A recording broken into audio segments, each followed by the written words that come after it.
All right, we're live. Welcome back to episode 2 of Blockchain Buzz.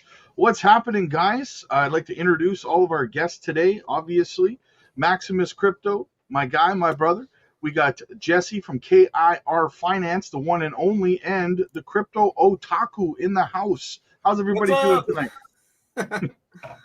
Doing great. I think I might need that wrench. Yeah.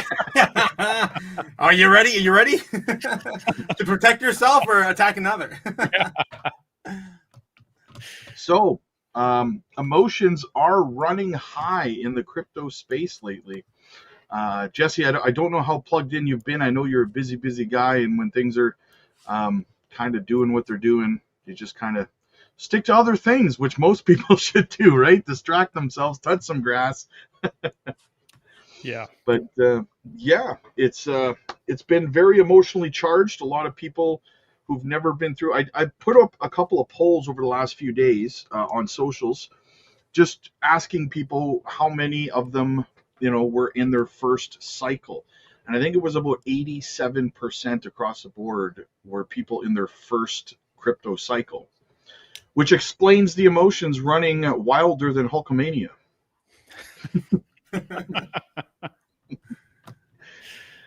So yeah.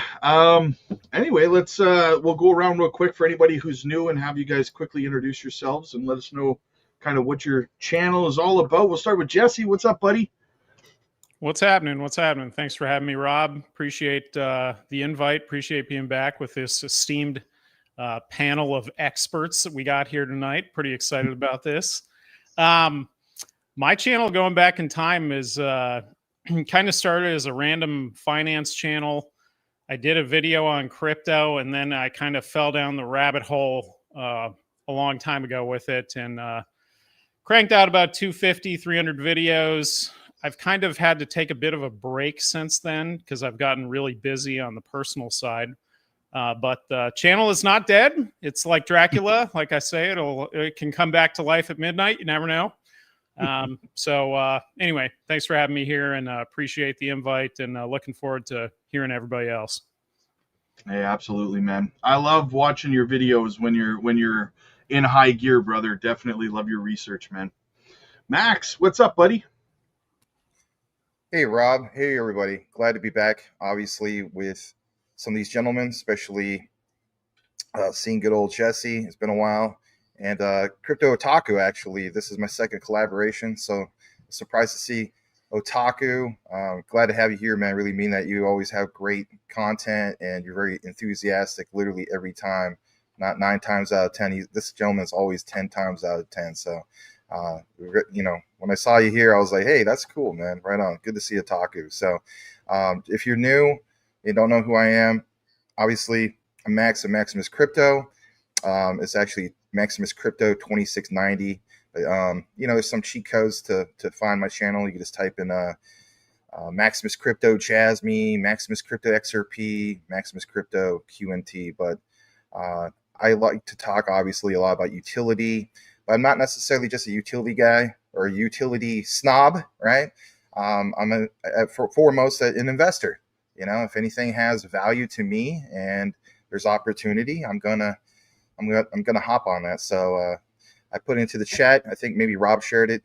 There's my channel, and check me out. And if you already are, then welcome back. Yes, just so everybody knows, I haven't had the chance yet, but I will be dropping the links to all 3 gentlemen's channels in the description, so make sure you go shoot them a sub. It will be well worth your time. Otaku, what's up, buddy? Always controversial. What's happening? I guess so. I don't try to be. I'm actually a pretty humble guy, but politics, of course, drive us into crypto. Anyway, yes. So I'm Crypto Otaku. I originally started hosting a late night crypto talk show. And then eventually I lost my job in January of this year, and then I started doing crypto full time. We follow the markets in the morning. Of course, it's all real time news. So of course, take that with what you will. And it's total chaos every single day. Very nice, brother. Very, very nice. So, what's the latest on Otaku? You were telling me that the other day you were doing a live stream and the emotions were a little out of control. right? Yeah, How yeah, that it was kind of wild too because it was right after that. I think it was like that Tuesday pullback. And it was nothing compared to what we saw on the 10th, right? Remember, you guys remember that giant waterfall on the 10th? That tweet on the I think it was Friday, 3 p.m. And we had a similar like event, but very, very minute. I think it was like minuscule compared to the previous pullback, and everyone thought it was all over. It was all done. I'm just like losing my mind. Like I actually trolled my chat and created an entire live stream the following day that was just kind of like playing off that emotion. Like, you guys are just too emotional. But I was really surprised because the previous pullback when we had that giant jump from was it the 120s? I think it was trying to go back up to 126 at the time. It was like 120, 123, and I fell all the way back down to I don't know the extremes of 102 or whatever with Binance. Yeah, it's been an emotional ride, and people just have to check their emotions at the door, man. This is crypto, man. If you live through the last cycle or two, you know that this is gonna play games with your emotions, and you gotta tone them out, man. You gotta have a plan and stick to that plan.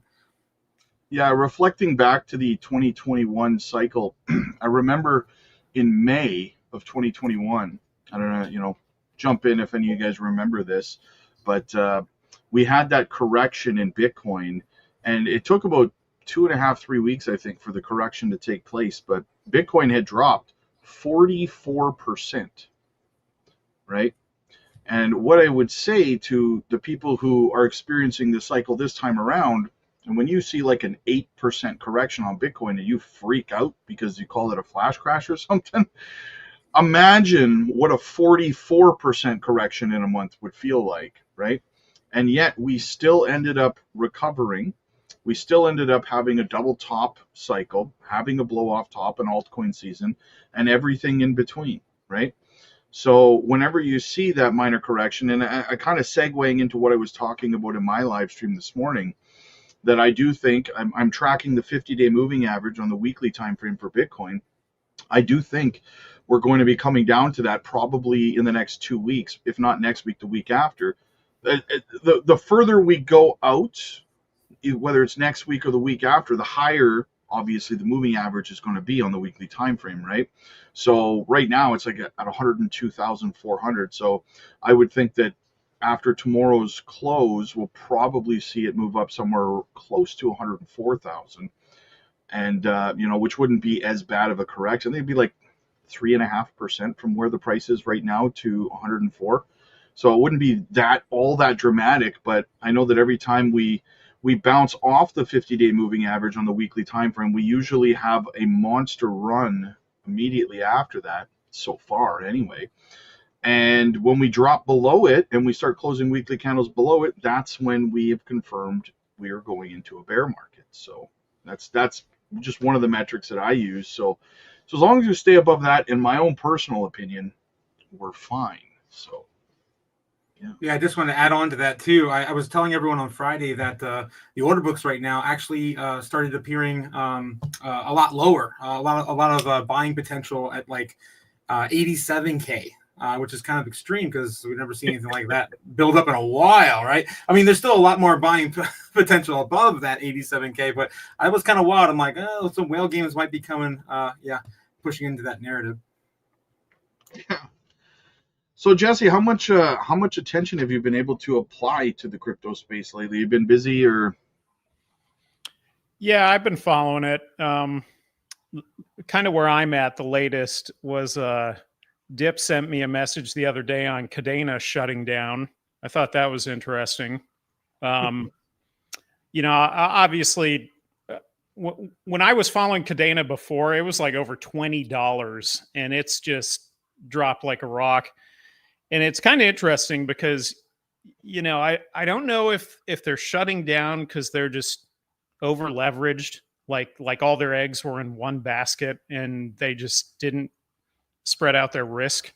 It kind of feels that way. I could be wrong. Kind of feels that way though, because at one point in time, that chain as a proof of work chain was supposed to be a really good one, really high throughput, but I guess it never quite got any market share for whatever reason, which is surprising because they had an entire group of people that was sort of pushing it, So anyway, that's kind of I saw that, and obviously I follow the daily ins and outs. I saw the CZ pardon.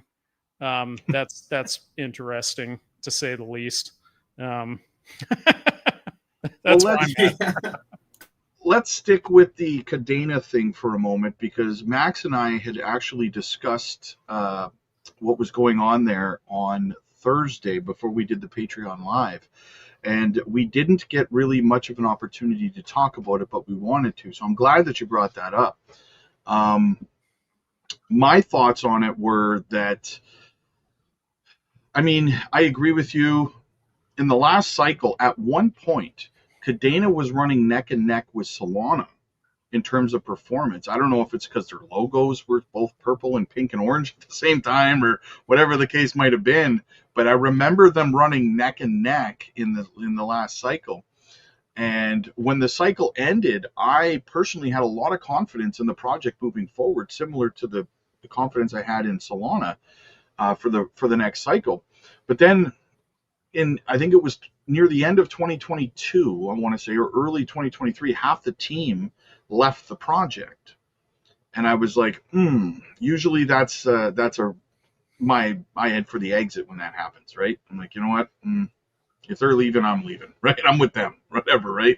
So, whenever somebody asked me about Cadena on the channel after that, I had often said, well, the team left, so I left, and it's something I'm not interested in anymore. It's usually a red flag. There's reasons why people leave, right? And then it just never gained any traction back after that. The positive side I would put out there for people who are holding the coin in hopes of a recovery is that it's not dead, in my opinion. That they're gone. They left the project. The bonus of it being a decentralized network is that someone else can come along and start to build on the network and give the miners some incentive to want to keep mining the coin, right? So I do I think that's going to happen soon? Probably not. You're probably going to be holding it for a while, but I wouldn't be shocked in the 2028, 2029 cycle to see somebody come along and start building on Cadena, taking over the network. The network's still there, right? It's still running. So yeah, it's kind of like a Kmart or Bennigan's at this point, right? Like there's one of them out there somewhere that somebody's still getting a turkey O'Toole sandwich somewhere at Bennigan's. We don't know where. But yeah, you're right. I mean, obviously when the team splits, it kind of falls apart. I remember, I can't think of the guy's name. I remember there was a guy that was kind of the main guy behind it. He was sort of the catalyst. And yeah, I don't know. Maybe he's just too hard to deal with. Maybe he's kind of the technical genius, but not a leader. Sometimes you run into that. So maybe that's what happened. I'm not sure. Yeah. Max, what were your thoughts? You had quite a bit to say about it when we were talking off camera on Thursday. Well, I mean, if anything, we could hit like two birds with one stone with this, if you guys like. I did see the super. Yeah, so I did see the super chat in regard to, it says Alpha Team, any Swift coin deep dive, please. So, as we know, Swift coin, it's really hard to get anything brand new from them. But let's face it, let's share a little bit of briefly what they have, because it's somewhat on topic. So I'm gonna share this. This actually comes straight from Swift. And I want everybody to, talk about this for a brief moment. So they announced literally October 14th, so not that long ago, okay? Major development in traditional finance and crypto integration. JP Morgan Chase has officially announced that it will allow clients to trade cryptocurrencies, marking a significant step in bridging traditional banking with the digital asset market. And of course, Swift has, as in Swift blockchain, has this thing called Swift GPT, which is pretty cool. It's not just their main utility with bridgers, which is an awesome utility, but it's just back to the topic of, believe it or not, Cadena. Like how do we bring this all together? Well, if you guys have done research about Cadena, you already know that these are former JP Morgan guys. So now you have these guys who abandon pretty much all of them, right? There's just like the most pathetic apology letter I've ever seen. It's just like, well, yeah, Sorry, bro. Yeah, sorry. Thanks so much for investing in us. I'm sorry. I mean, that sucks. But can you imagine the timing here? So you get an announcement like this.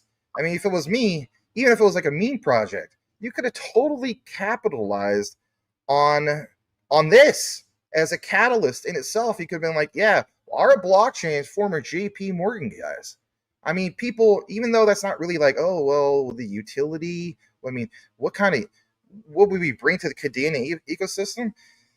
Yeah, Rob and Rue, believe it or not, all three of us, we did talk about how, at least I did, 2021, last bull market, you had positive catalyst and speculation pretty much catapulted a lot of projects. Like, obviously, we talked about like quant and things like that.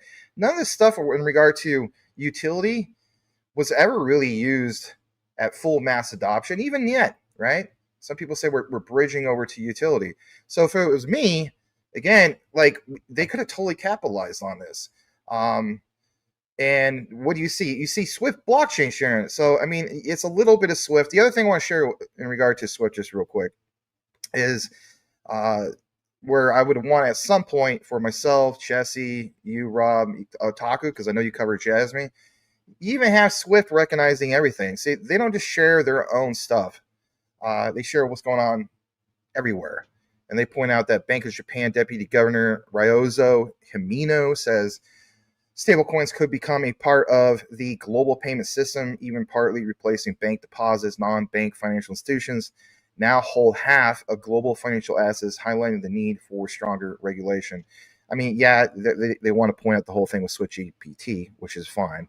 But again, another chance to capitalize even on these small catalysts. Well, who's giving you the example? Swift blockchain off of two key things here. So I just think it's a massive missed opportunity, especially when you go back to this with JP Morgan. And again, why would Cadena want to jump on that, especially with all the bad news? I mean, I get that too, but I just thought it was interesting about this whole thing with JP Morgan. And since you guys brought up Cadena. Couple of quick things. First, quick shout out to Chris for the super chat. He says, here you go, boys. Thanks for the alpha, my guy, my dude. Thank you so much, man. Thoughts. Yeah. So, crypto and Bitcoin are a pet rock. Can we use your crypto as collateral? You can't make this stuff up, right? So, Otaku, I'm going to let you take this one and run with it, brother. Oh man, I was hoping you would. My blood's boiling. Yes, of course, those Jamie Dimon's previous statements, Bitcoin's a pet rock. And here we are now offering Bitcoin as collateral and Ethereum, right? That was hit the headlines this week. And it's pretty insane. That came out and it blew everyone out. I think that alone is why we're still kind of rallying over the weekend. It'll be a little bit of a rally into a weekend.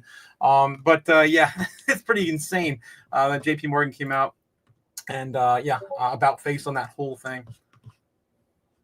I think it's just the first domino to fall when it comes to this, even though it's not technically the first. But I mean, let's be honest, as much as we don't like Jamie Dimon, when he speaks, people listen, right? What do you think, Jesse? Yeah, they listen, but I agree with all the statements that, if you go back in time and you look at JP Morgan's position, I mean, it almost changes weekly on crypto. 1 week they're in, the next week they're out. 1 week they're in, the next week they're out. And, maybe the inner magician in me kind of sees the sleight of hand that's going on there. Like, I know they're pulling some shit in the background. That's definitely happening. No question. All of the biggest crypto exchanges all have their own quant firm that's, trading as a market maker, et cetera. So, for all we know, JP Morgan's been involved with this thing for a long time. They're just steadily kind of tiptoeing towards being involved in it publicly, right? Yeah, absolutely. As for Swift, now I've often been asked, why Swift for the most part underperformed in the last cycle, right? And I think that there are more than a handful of projects, but there are some narratives out there in crypto that I believe were ahead of their time, right? And when I talk about Swift, I talk about Bridgers, the fact that they've not been inside the U.S., not because technically they couldn't be here, but because they didn't want Gary Gensler shutting them down, right? Who knows if they could have financially withstood an attack from the SEC financially, right? That being said, the floodgates are now open for a lot of these exchanges, swaps, and bridges to come into the United States. So I would look for bridgers at some point in the near future, in my own personal opinion, to be available in the US. The fact that they also dove deeper into the decentralized finance narrative, releasing a lending protocol as well. Very, very bullish on that. Just to say a few things about Swift, I think that they've completely changed the game in this cycle as opposed to the last one in terms of what they're bringing to the table. And that's just kind of, briefly touching on it, but it reminds me of also projects like Proppy, right? Ahead of their time, underperformed in the last cycle because they were ahead of their time. No one was talking in 2019, 2018 about, the tokenization of mortgages and stuff like that. It was too soon. Anybody have any thoughts on that? I would agree with what you're saying in regards to that. I will go back to what you said originally about Swift blockchain will eventually have a thing going on with the United States. Some people say, well, you don't know that. Hey, the writing's on the wall. What's a great example? Oh, no big deal. The president of Swift blockchain, Ramble Lamp, just so happens to be part of the North American Blockchain Alliance, right? And that's headquartered in literally Washington, D.C. So it's like you're just going to have two positions, one with Swift blockchain and this role literally here in the United States where you are, let's face it, reaching across, again, I'm not trying to get political, right? Political lines, Democrats, Republicans, literally in the heart of Washington, D.C. You are connected to some people, to say the least. So when we talk about regulations and so on, you're going to not mention what you offer with your, literally, like your bridge. We talk about bridge currencies. Literally, their main product is called bridgers. And it's just like, I mean, Otaku, and especially both of you guys, right? You guys do an excellent job with your charts. Okay, let's talk about that. Go back to the chart. All-time highs, I should say, at least for this year, right? Maybe a market cap, all right? We'll have to look at that, but at least for this year. Both times, there was a temporary unbanning for China with BTC, with China, especially when it came to alts. This thing got sent.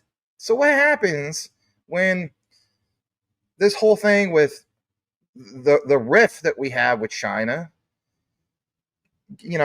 gets a little bit better, and we're not in such a mess, right? Where the tensions, like we can find common ground. Well, for one, again, it's just like turning on a faucet. The way I look at it, it's like a freaking dam going on. Like, I don't know if you guys ever been to the Hoover Dam, Southeast Nevada. I've been there a few times because you drive through there if you want to go up to Vegas from Phoenix, right? Any dam, really.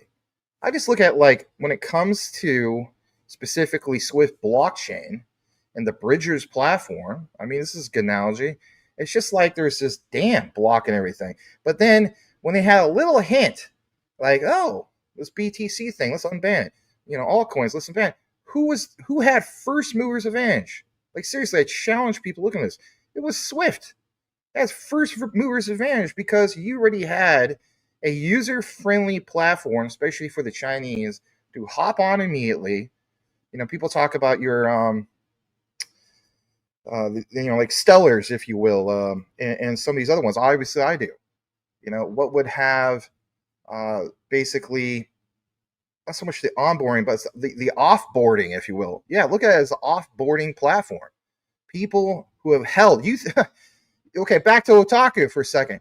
All this emotion. Oh, I don't like what's going on with the market, and so I'm so emotional. What about the Chinese and some of these other countries that were literally mandated to hodl? They didn't really have a choice. Or if, let's say some people are like, they're not mandated to hodl. They just kind of kept it secret. Okay, whatever. But at the end of the day, the outcome is there's a lot of people who hold these alts. There's a lot of people that hold these, hold BTC.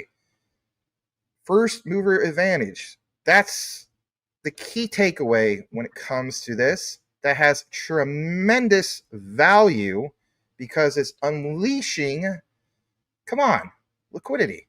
We talk about the ones that onboard liquidity. What about the ones that unleash liquidity? So is that a form of on-demand liquidity? In to a sense, but in a different direction. And last I checked, how many people live in China? 1.8 billion, something like that. So, I mean, that's untapped unleashing of liquidity like nobody's business. And we saw that temporarily earlier this year. That's the whole point. You touched on something that I'm going to kind of expand on a little bit, but quick shout out to Cliff for the super chats.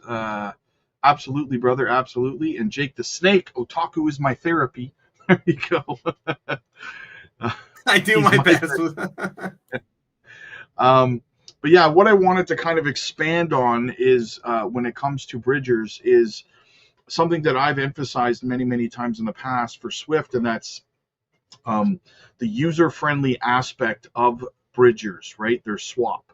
And I think a lot of people underestimate the importance of a lot of these exchanges and stuff being user-friendly. I mean, for crying out loud, Jesse, I'm sure you remember how difficult it was 2 cycles ago to be buying crypto to on and off ramp money and stuff like that, and to be able to have a swap like Bridgers cross chain who continuously adds more and more chains that you can cross swap on, Ethereum to BNB, vice versa, whatever the case might be, right?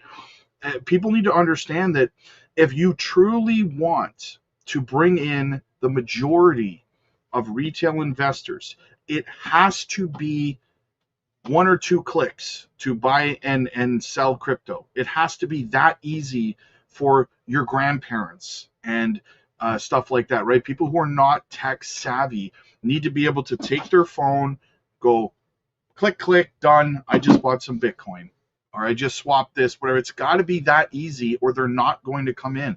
They're not interested. That's why these custodians of spot ETFs are so important as well for that same aspect.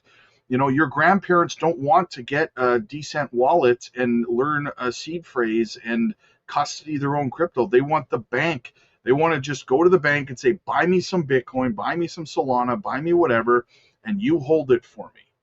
It's got to be that easy, or it's not going to gain mass adoption. What are your thoughts, Jesse? Yeah, it's an interesting topic. The Coinbase comes to mind, right? Because Coinbase is the custodian of most of those ETFs. So the institutions aren't necessarily holding the keys, right? It's Coinbase holding them on an institutional level. But you're absolutely right. I mean, in terms of the cross-chain swaps, I know personally, kind of being in this space, I used to always mess with the various chains and let me see if I can swap it to here, to there, to their DEX, to back again, and whatnot. And sometimes you almost swap yourself into a dead end on some of them, where all of a sudden you're like stuck, and you're like, wait a minute, like I can't move out of this one. What's going on here? So it's a very big deal to be able to have cross-chain swaps. I mean, that's the future, right? Yeah, I mean, if you think about it. If the crux of all crypto is peer-to-peer transactions, then cross-chain swaps are a big part of that. Peer-to-peer transactions, cross-chain. So it makes sense. Now, can you make it easy? Can you make it functional that anybody can do it? Some people get real nervous about sending money here or there. If they're not a little advantageous. So hopefully it does get better. I'd like to add something to that real quick. So I want people to understand a little bit more about this whole concept of first mover advantage. So number one, like here in the United States, most parts of the world, everybody knows about Google. The Google the Google of China literally is referred to as Baidu. Show hands if you guys know about Baidu. Okay. So Baidu literally is the Google of China. Well, just think about this for a second. So for one, we talk about, especially with Jasmine, like, you're shout out to you, Jesse. I think you did this deep dive back in 2021. Your GAFAs, your Google, Amazon, Facebook, and so on. Well, if you think about Google in itself, centralized data, data is the new oil. How about centralizing it even further? Literally, by title, Baidu, the Google of China. Like, you think they're collecting our data over here? My God, right? Over in Red China. I mean, that's a whole other story. But what's also interesting is when we talk about this concept of first mover advantage, well, people over in China, they're not just Googling, they're Baiduing. I don't even know the right pronunciation of how they would go about it, but it's literally called Baidu. All right. So for one, there's two common factors here when it comes to Swift blockchain. And I know we have other topics to get into, and we will. But I want to point out, I can't stress this enough. The people of China, when they do their searches, they see it in their own news, even though they're not supposed to hold the asset. So they go to a platform, Baidu, do a search and so on. Well, think about this. You get recommendations based off of, they target people with the data over there just as much as us. So then you start seeing what? Swift, SWFT, not traditional Swift. This has nothing to do with that. Okay.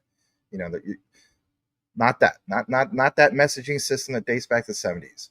But the key thing is understanding you're getting recommendations. All right. And it's showing literally up on your feed. Well, who's the first literally it shows as far as something that's outside of the normal realm of BTC? It shows Swift blockchain. And now you're blanketing, like, my God, anywhere from 500 million or more people who just happen to be seeing that. That has tremendous power. All right, another key thing I want to point out, common ground here, and that is Tim Draper, a Draper and Associates, Draper Venture Capital. Shout out to our brother Rue in space, Underdog researcher, the Underdog Research Channel. So they both pointed out that basically Tim Draper had this whole thing of being an early investor into Baidu. Tim Draper and Draper and Associates, Draper Venture Capital, also has what? They're one of the biggest investors, if not the biggest one, into Swift blockchain. So it's like there's so much overlap here. Oh, by the way, just in case if none of this even matters to you, you're like, I don't know who this Tim Draper guy is. All I heard was that Rob refers to him as Mr. Brow. What's that all about? The guy looks like Bert from Bert and Ernie, right? Pump the brakes on that one. Because this gentleman was the first, yes, first, notice how the topic here is first, seed money for who? Elon Musk. That holds more weight than anything. So when then we see all this common ground and the strategic alliance, if you will, when it comes to NAFBA, right, North America Blockchain Association, Ramble Land is the president of both that and the Swift blockchain. I mean, I would start there.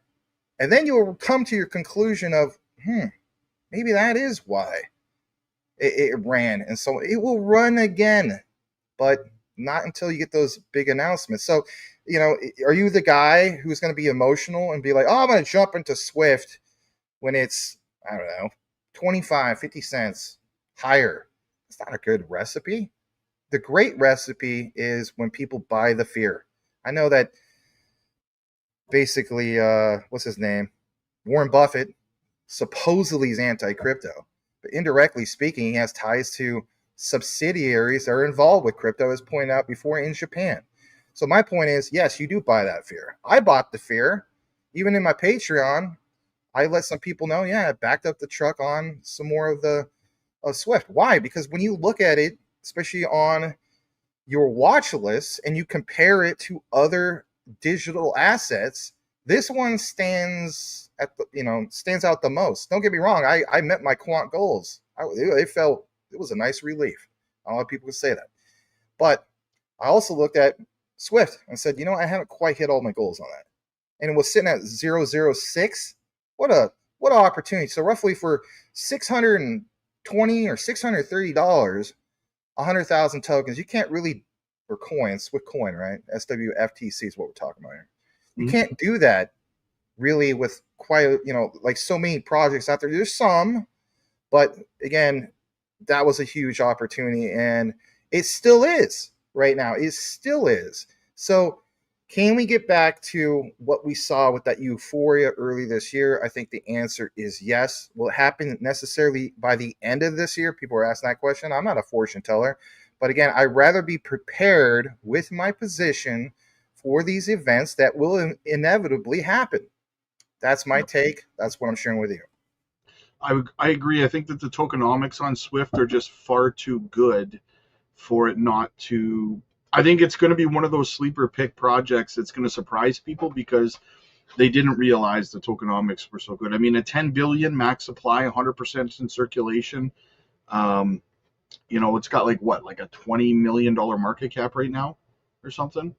Like it's at an insanely good deal. I mean, for me personally, the utility behind it, the people backing it, it's just too much too much opportunity. You brought up the tokenomics. I mean, we talked about it before. Just in case some people are new, I'll stop harping about it. There's other topics. So again, let's not forget 1/10 the supply of XRP. Boom. 1/5 the supply of Stellar XLM because they have 50 billion coins. These are all very attractive things, and 100%.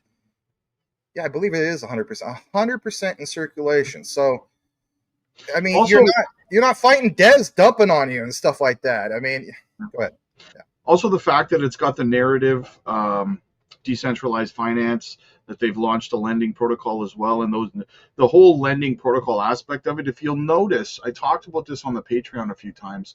If you start to notice, a lot of projects are starting to suddenly introduce lending protocols and stuff like that. All these decentralized, it's pretty much going to become standard to have one.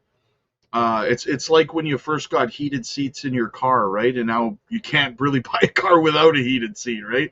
Well, pretty much moving forward over the next couple of years, I think most decentralized finance projects are either going to have a lending protocol or they're going to kind of be a base model, right? So, well, it's both an on-ramp and an off-ramp. I'm glad you brought up the whole thing of an on-ramp because with that platform, it does work both ways. They are strategically positioned, obviously, with Asia, especially with China. I mean, again, just look at, we're supposed to do proper censuses. Well, let's do a worldwide census. And, we talk about liquidity. That's a lot of liquidity being poured in and out of the overall conglomerate, the overall system. So for me, I just recognize that there's tremendous upside potential, tremendous value there with Swift blockchain, with the Swift coin. SWFTC is the ticker. If you guys are interested, it's on Coinbase, and believe it or not, you don't have to pay with ETH. You can do US dollars with that pairing. But there's other avenues you could use. You could do Trust Wallet. You can go the Binance route. You could pair it with BNB. There's a lot of pairings, and obviously, 400 plus different projects. I mean, we even mentioned like your quants, your XRPs, your Stellars, the Cosmos. Go to the Swift blockchain website. You will literally see 400 different projects, solid projects that have integration with this. It is a real sleeper. Yeah, and just remember, guys, it's never financial advice. We're only here to educate and entertain you, right? Yeah, it doesn't matter to us if you get it. Some people are like, oh, it matters to me. I'm going to lose sleep if somebody doesn't get this. Give me a break. Candyman says, the human body has 7 trillion nerves, and some people manage to get on every single one of them. otaku. I wanted to segue over to what's going on with Fetch AI and the Super Artificial Intelligence Alliance. Jesse, you and I had a couple of conversations about this when they first started this merger. What are your thoughts on what's going on with Ocean? Too many cooks in the kitchen. That's my first thought, right? And I kind of thought that when they first joined up, that this is like a battle of the egos, right? And they were kind of combining to create a super band. It seems like there's a lot of finger pointing right now, and I'm sure the truth is kind of somewhere in the middle where, what's his name? Humayun Sheikh, I think he's the guy with Fetch. He kind of comes across to me sort of like he's trying to be the leader of the circus, but I'm not really sure what his skills are. And he's like the sales guy in the thing, right? He has the claim to, I think, Google DeepMind. On the side of Ocean, McConaughey, Dr. McConaughey, I think, is the one that's basically the genius on that project. And then the guy Bruce Pond, I think he's kind of the business guy with it, right? And so what it looks like to me is that Ocean is sort of saying that since they combined, it's sort of hamstrung them a little bit funding wise, and it's sort of set them up maybe in not a good financial position. And allegedly they did not convert somewhere around like 30% of the supply from Ocean to Fetch. And now Fetch took that personally and then sort of pointed the finger back at them saying it's their own fault, and whatnot. And now it's just a big nasty thing. And apparently, I guess in their contract, because obviously there would have to be a contract here, and especially with the converting of assets, they're trying to work this thing out through arbitration. But the bottom line here is on the investor front, it's kind of a mess. Truthfully, it's a mess across the board.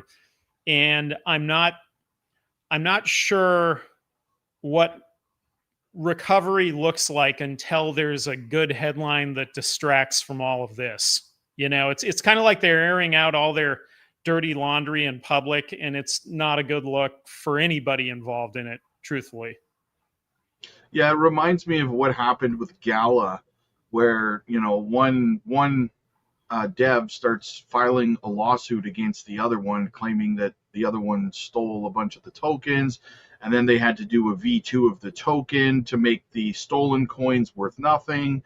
And it's just, but again, like you had said, when you're doing all of this on the public platform, I mean, for crying out loud, your token went from like $2.60 to like 22 cents or something like that. Like, you really hurt your investors. And my thoughts on this is that I don't think that the project is dead necessarily. I think, though, that they've flushed a lot of their potential momentum for this cycle down the toilet. I think what ends up happening is Ocean probably goes its own way. I see SingularityNet and Fetch continuing to work together, and maybe that'll be enough cooks in the kitchen, as you put it, and they can continue to succeed through the next cycle. But they had already lost so much momentum due to projects like Tau. Yeah. The I can't think of his name. Ben, whatever his name is. That's the head of SingularityNet. He's kind of like the godfather in this whole project, right? Like he's like the final boss, and he's still there, right? So the fact that he's still there is still a really promising thing, and obviously being paired up with Fetch, I mean, there's still potential there. I just think, the way they've kind of made all of it public is just bad for business overall. And I agree with you. I think they've kind of squandered this cycle, right? I mean, this is the last thing you want, especially as an investor. And, like with most of us in crypto, I mean, you're always kind of, you're riding the roller coaster. You're waiting for that big payoff in the end. And now it's like, you got to be kidding me. The band's breaking up right before we're supposed to get the big payoff. It's like it's like the band's breaking up before they're playing Budokan or something. You know what I mean? Like, this is the big show, the final big extravaganza of the tour, and now the egos are coming into it. I don't know. I hate that side of it for the investor, because the investor had nothing to do with this, and it's just kind of like, I say this a lot, like in my personal life, and the business front is just sort of just shut up and do your job. Like just, we don't need the drama. No one cares. Just let's work on artificial intelligence. Right. And I think they could still do that. And if they did, that'd be great. But again, it's just the battle of the egos that it's just not working out. Yeah. To climb back up to where they were in terms of price this cycle might be a bridge too far at this point. So for holders, they might have to just wait it out until the next cycle at this point, because I can't see, if I was buying it over $2, $2.50, $2.60, whatever it was, and it's dropped down to like 22 cents. I don't see a point in selling it. I mean, people can do whatever they want, but I think that at that point, for me, I'd rather just put it aside in a self-custody wallet for the next 4 years, and hopefully it recovers rather than take that big of a hit overall. Yeah, well, and the other thing too is, I think you're kind of looking at it from the eyes of somebody who's getting it on an exchange and wherever you're holding it, right? But yeah. Fetch has their own chain, so there's a lot of people that have it staked on chain to get their returns for staking it, and now they're just kind of screwed, right? Because of this situation, they're stuck and they're on chain with their money, and it's just it just sucks. Yeah, truthfully, It's weird that both of these things happened. I think it was the same day, Cadena and Fetch. So a lot of investors got harmed within like a 48-hour period. But yeah, I've been covering the Fetch AI situation as it rolls out over the last 3 days, and it's been interesting. But usually, where there's smoke, there's fire, right? So somebody's doing something that's not supposed to be happening. Yeah. What do you think, Otaku? You've been too quiet over there, buddy. What are you thinking? What's going on? I don't have too much to say about Fetch. I was actually a holder for a long time until January, so I've kind of got out of it, and since then I've been kind of avoiding AI projects, to be honest, just because of the statements that NVIDIA had at the beginning of the year. But yeah, you gotta hang on. I still like the project. I kind of follow the same sort of sentiment as you, though, with Gala, because I was part of that too. I held Gala back in 21, and I remember the merger. It was atrocious with that token. Let's back it up for a moment here. A lot of people don't know what NVIDIA said turned you away from AI. Really?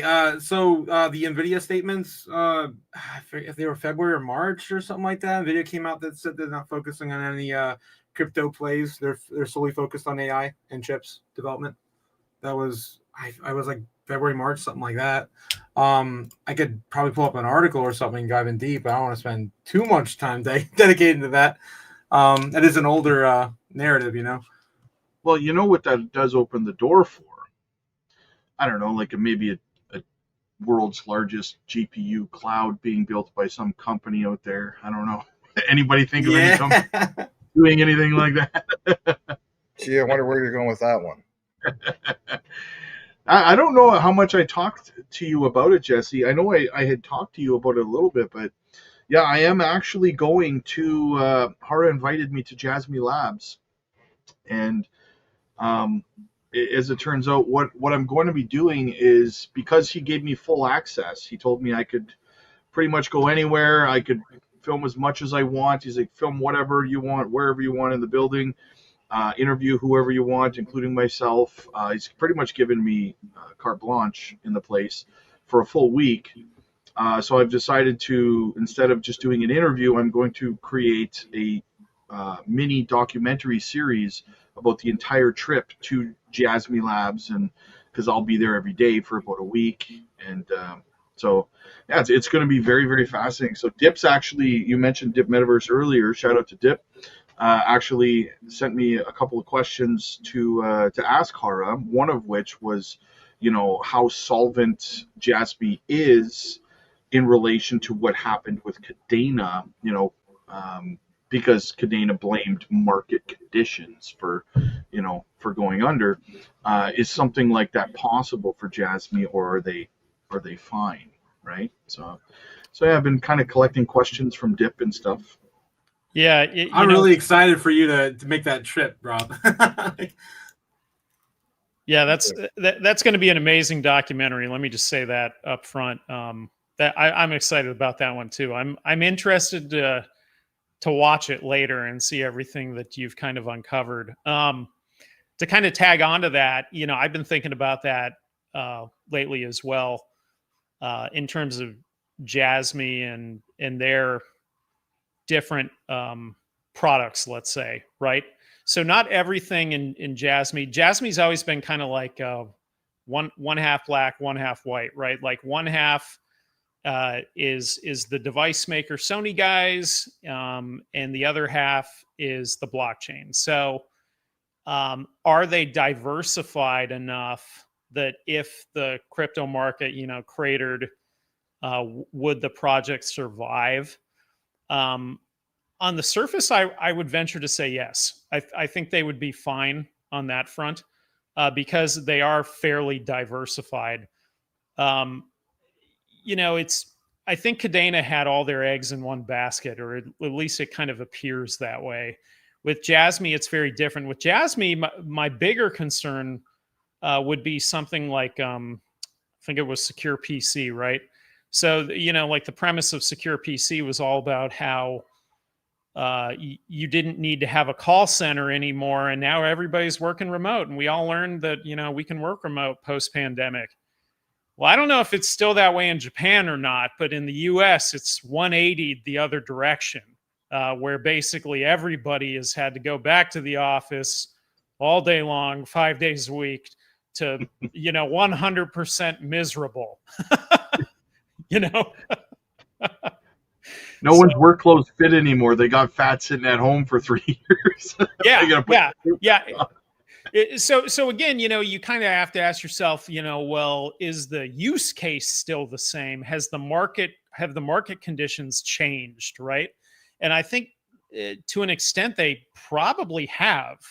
Now, that's not to say that Jasmy still doesn't have a ton of use with the PDL in the various different offerings it could have. So maybe something like Secure PC ultimately doesn't go as far as they wanted it to, or maybe it's out there anyways, because like one thing in crypto that people don't realize is like the market's life. It's not a zero-sum game. There's never a winner and a loser. Like there's always competing products that are out there, and so could they still have that same product out there and still survive? Probably. And then I know Hara's been talking about the Sagan Tosu stuff lately as well. So I think they're probably pretty well insulated because of how they're diversified. That being said, Hara is also the quote CFO, so he should know where the finances are, right? Yeah. Well, and here's the thing: the team does come from, for the most part, the TradFi background as well, right? People like Ondo have seen skinny years in companies as well, I'm sure. We're not coming from a team who's unprepared for the ups and downs of that kind of the finance world, so to speak. So I would agree with you there. And I gotta say, like, the more I've actually communicated with Hara, because Hara has been responding to me himself, right? It started off like KJ and stuff like that, but Hara has taken it upon himself to go back and forth with me, and just little things like he had messaged me a few days ago just confirming when next month I'm coming down, because he's going to Dubai for Blockchain Week at the beginning of next month, and he's going to be doing a lot of speaking and stuff like that there. But the fact that he thought to message me to make sure it wasn't the beginning of next month that I was coming down, and because he wasn't going to be there. I have to assume that a man like him is extremely busy, right? I mean, we see how much he travels, all the places he goes, Vietnam, East Denver, Dubai. I mean, he's all over the place, right? And for him to think about confirming with me when I'm coming down, when I'm just a YouTuber kind of thing, right? Is that told me a lot about the strength of his character. Yeah, I would say to that statement, he's either got a good admin or a good wife. Yeah, good wife. Yeah. Amen to that. Very true. Very true. I'm also really excited that you're going there, Rob, because it brings everything full circle. When I first got into YouTube, well, right before I got into YouTube, I was watching Max in the bear market. He used to cover these videos all the time about how Jasmine's a scam, right? Jasmine's a scam. They have no actual footprint. They don't have any. They don't go to any conventions. They have no like. I remember all those marketing materials. You had to go like. Or is AI? Or is not real? Yeah, he's not real. Oh, yeah, yeah. Unbelievable. And here it is. It's amazing. Yeah, I'm sitting down with an AI. Do we have a brief moment to get into? AI. Yeah.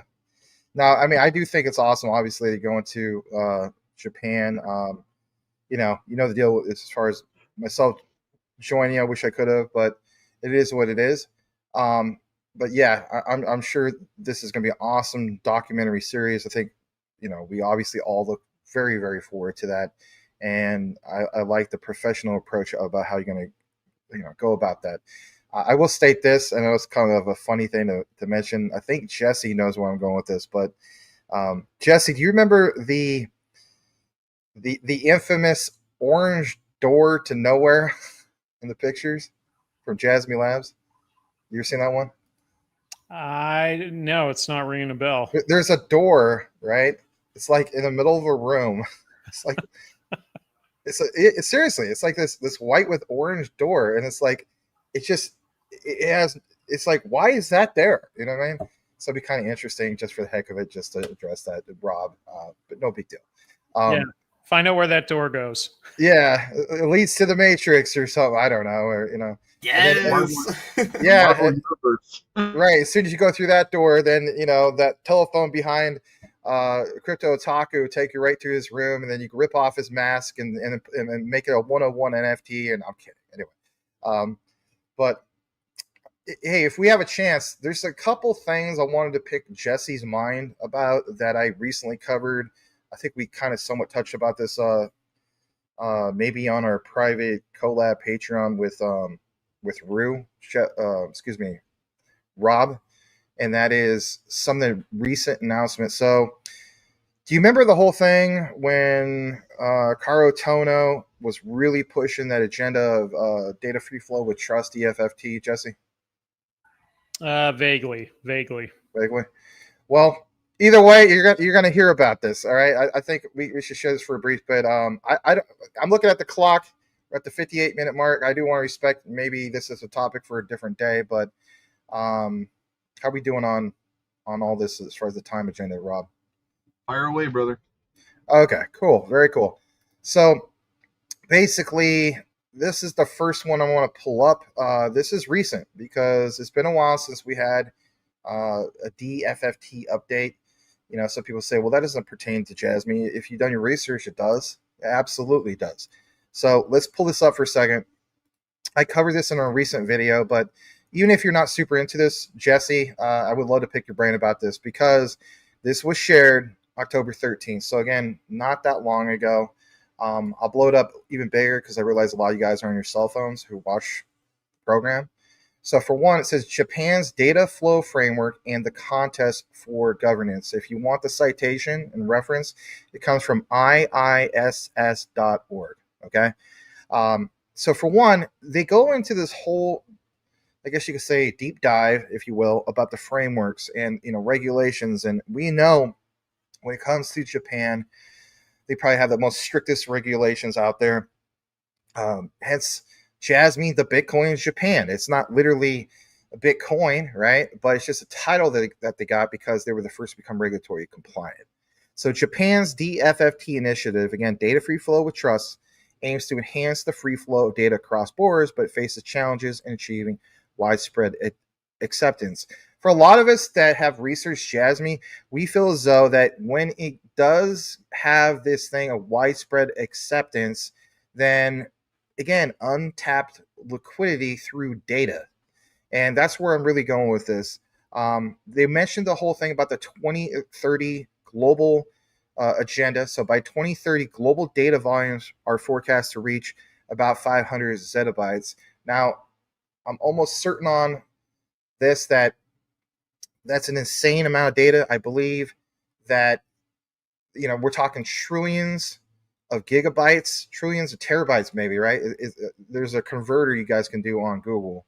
But basically, roughly 5 times the flow in 2022. Data governance worldwide remains splintered.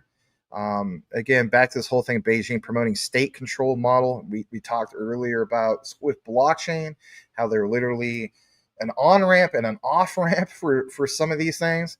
But anyway, this part mentions that the European Union alone, back in 2021, estimated to have a cost of restrictive policies, about $2 trillion, lost their gross domestic product, GDP growth, by 2030. Japan's Data Free Flow Trust Initiative is the country's wager that cross-border data flows can remain open without sacrificing sovereignty, but its conceptual and institutional foundations remain fragile.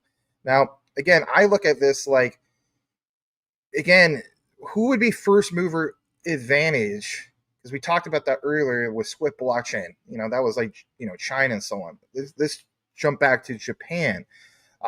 When we talk about this free flowing of data, there was another article, I don't have it right now, but it was even recent, addressing the problems with the X platform. Everybody's talking about, like, will X select Ripple with XRP or Stellar with XLM? Literally, it's X in their name. But one of the most untalked about things is the real underlying problem with just that, Japan. Japan, according to what I've searched, ranks, second, right behind the United States as far as the biggest user base on the X platform. Just in case you guys are new, formerly known as Twitter. So would Jasmy, with its initiatives and so on, be an all-in-one solution because you are protecting users' data and so on? So I understand we referenced what happened in the last pandemic, but what I would like to reference is a little bit of this and the whole topic of you have a solution that meets the data privacy problem that Elon Musk has with X, and it's a huge problem. Believe it or not, since we're talking about insolvency earlier, believe it or not, X is not compliant when it comes to data privacy for Japan. And oh, by the way, just in case you guys want the numbers on that, the X platform, you have roughly 70 million users, from Japan. United States, I think it's like 105, 110 million. So let's just say 100 million. So right there, that's a huge amount of people that you're not compliant with. And moving forward, especially when we talk about GDDP or not just MiCA, but some of these other compliance ones, right? You're not compliant. So if you're not compliant, why in the world would people want to still use your platform? All right, just a tad bit, and I do want to kick it over to you, Jesse. It cites some things here that Tokyo has incorporated a binding data free flow with trust provisions into trade agreements that happened back in 2019. The World Economic Forum cited this. And oh, by the way, the World Economic Forum, I know people don't like, I'm not a big fan of them either. I'm just citing reference. I always got to throw that out there. So, geez, you want to talk about people getting emotional. You mentioned the WEF. Oh, people just lose their, what about it? But 2019 digital trade agreement with the United States and 2020 comprehensive economic partnership agreement with the United Kingdom via data transfer. Again, think about it. EU and UK recognize that a partner state meets privacy standards. So again, you have this whole data free throw with trust thing, and it does align with multiple agreements. So my thing is, would Jasmy potentially, okay, because we don't know for sure, be in alignment with these standards? My answer is actually yes. I think they already are. And some people say, well, through what? In my deep dive video, I encourage you guys to watch it on my channel. I bring the receipts, because think about it. Did we forget about this? My God. Jasmy is ISO 27001 compliant. So they meet all these IoT criteria with the ISMS. That is a check mark on this. X is a huge problem. And again, this is not being talked about enough. And we can go more into this. But Jesse, I mean, just right off of this is a huge deal when it comes to data free flow with trust. And it's a huge opportunity for Jasmy moving forward. Yeah, I would agree with that assessment. You know, the crux of Jasmy is the PDL, and it's anonymizing data in a shareable way that is then useful as a group, right? So that's exactly what it does.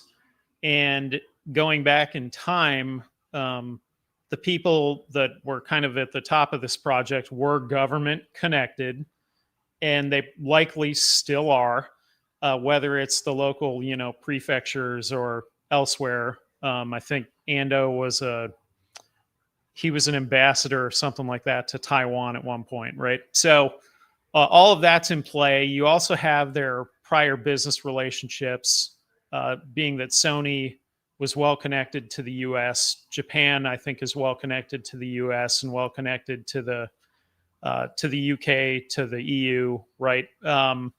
As well as you've got those connections through, I think it's SoftBank with the Middle East, Saudi Arabia, and Aramco.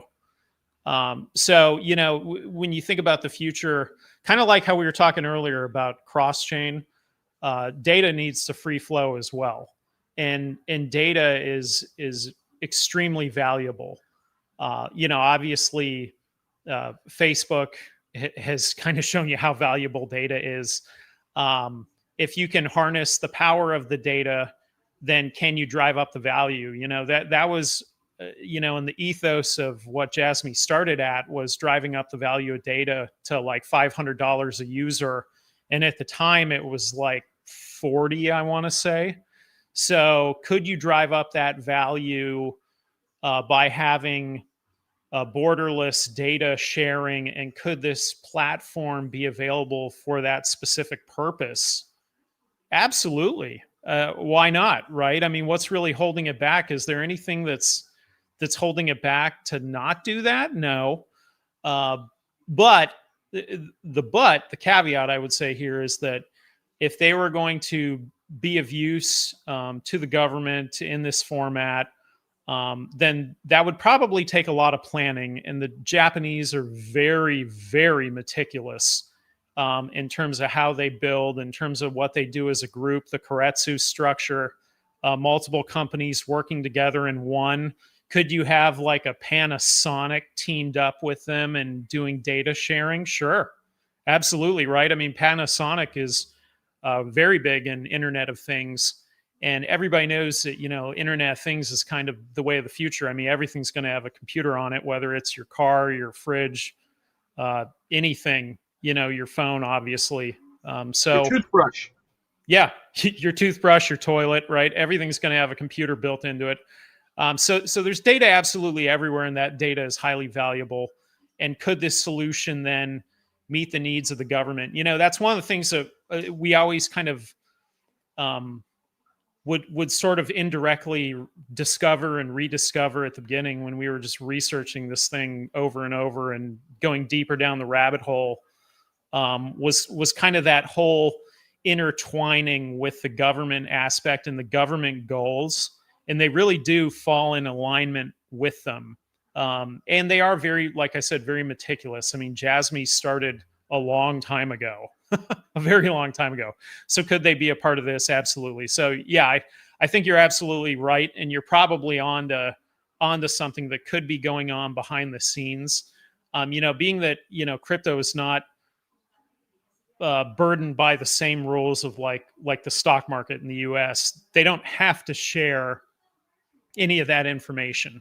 But what I would say is through all the years of researching it, a lot of the stuff that various researchers, like all of you guys have found, especially you, Max, with your deep dives, they do end up being true, right? Otaku, yeah, absolutely.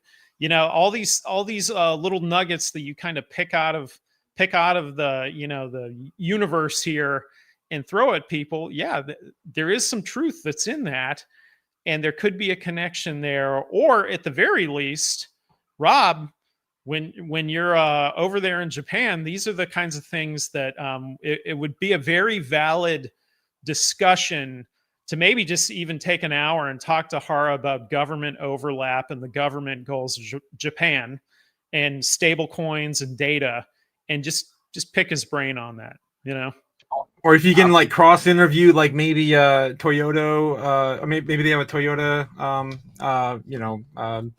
client or a spokesperson you can speak with, representative, exactly. I don't know if it works, Panasonic that way. Yeah, at one point Honda was in the same building.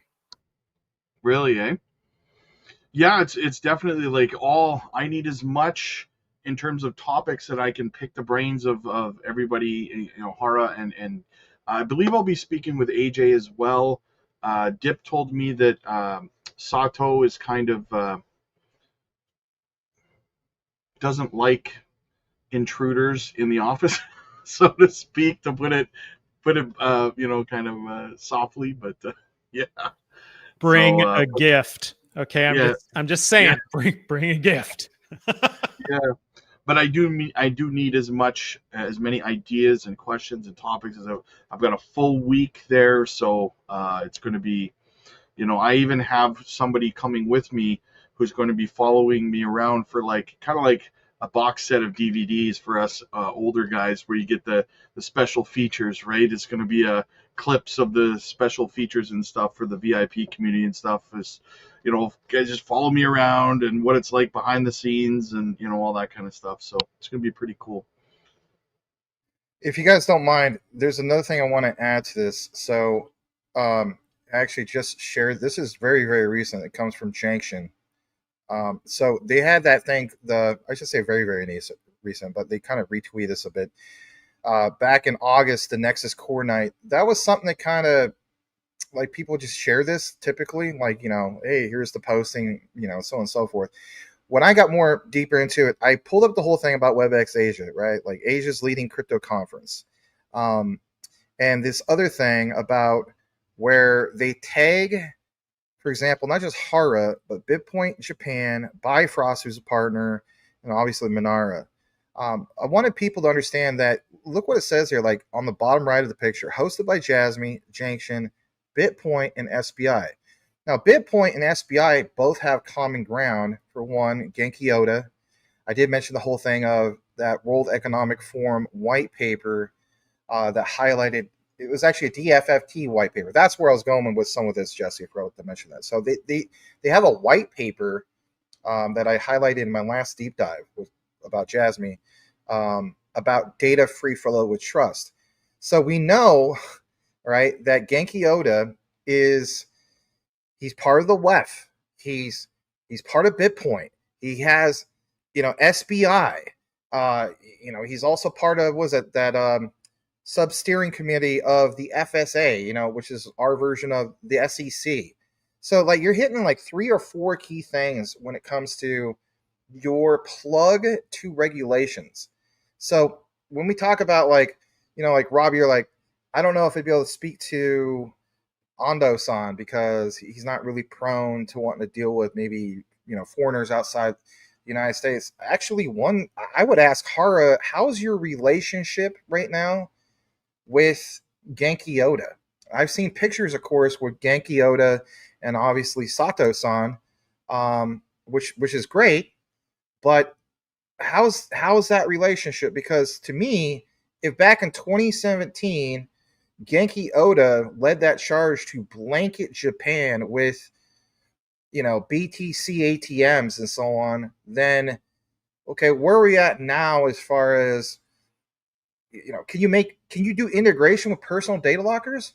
Because that guy, if he was able to do it with, again, these ATMs, then why not a personal data locker? And then if that's also the case, saying, look, X platform, like we can already make it so you don't have a problem with harnessing the data. Obviously, Google's already doing that. You are the solution to protecting that data. It's not an issue of harnessing the data anymore.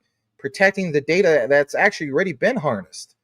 So again, this is a huge player, and to see them still tagged, like I said, it's hosted by Jasmy, BitPoint, and literally right above it, SBI. Those are some of the questions that I would hope be asked if it's all right. I mean, I understand there's a whole thing of, you know, showing respect and so on, and I get that. But anyway, well, most topics I'll obviously clear with him, you know, off camera. You know, I'm not gonna side swipe him with some. You know, why are you such a jerk? no. But I'm not saying. I mean, it's not like we're trying to connect something that's not indirectly tied with them. I mean, literally, they're going out of their way. This is literally from, you know, the thing that he's super bullish on, which is, you know, these layer 2 solution with Junction. So they're literally tagging them. I mean, look at it. It's all right here, and it's in the picture. So, you know, go ahead. He did also tell me that, you know, he's really looking forward to talking a lot about Junction specifically as well, right? There's a lot there that he wants to kind of unpack. They're launching that Junction link now, where Hara had just put a video out, and I went to watch it, and funny enough, I found out that I can make a PDL now and stuff like that because Hara posted a video explaining things on Junction link. So I went to click it, and it says, oh, it brings me over to create a PDL to be able to watch his video over on their platform, right? So they're already releasing videos from Hara and stuff like that on Junction link right now, which is awesome. Go ahead. While we're on the topic of Japan and of course Jasmy, one of the biggest breakouts I remember in recent memory, I guess, was last year in 2024 when the venture capitalists were allowed to purchase crypto assets in Japan. We saw huge spikes in Jasmy, right? Do you expect a similar like event with their, you know, I guess they're easing into next year, 2026? Are you asking me? Or just I guess generally? everyone. And in general, yeah. Yeah, I do. Jesse and I have kind of talked about this in the past a little bit too. And what we touched on though was more of, could we see a spot Jasmy ETF in Japan? Why not? They are the only legally regulated crypto there. I think that would be what would cause that next spike in what you're talking about in terms of institutional confidence in investing in the project. If they could buy it through a spot ETF, I think that would be a big deal. And you know, Jesse had actually said to me when I talked about it, I was on the fence about it, but you know, Jesse broke it down for me when we spoke about it, and he said, "Well, why not? Why wouldn't there be the possibility of it? They're the only legally regulated crypto, you know, besides Bitcoin. If you consider Bitcoin legally regulated, Bitcoin doesn't technically have that stamp of approval. It's just kind of, yeah, it's fine, right?" But before we get into that, oh, arigato, Kandeman-san, $5 super chat. Must address. Boom. Good interviewers send their questions ahead of time. Exactly. Yeah, I did send him one round of questions already. So absolutely. Yeah, Rob, I think you may have just touched on something you need to talk to him about, which is the investor relations side of Jasmy specific to an ETF. And some of these things, like something like that, I don't know if Hara is ever, at least I've never seen him publicly acknowledge that topic.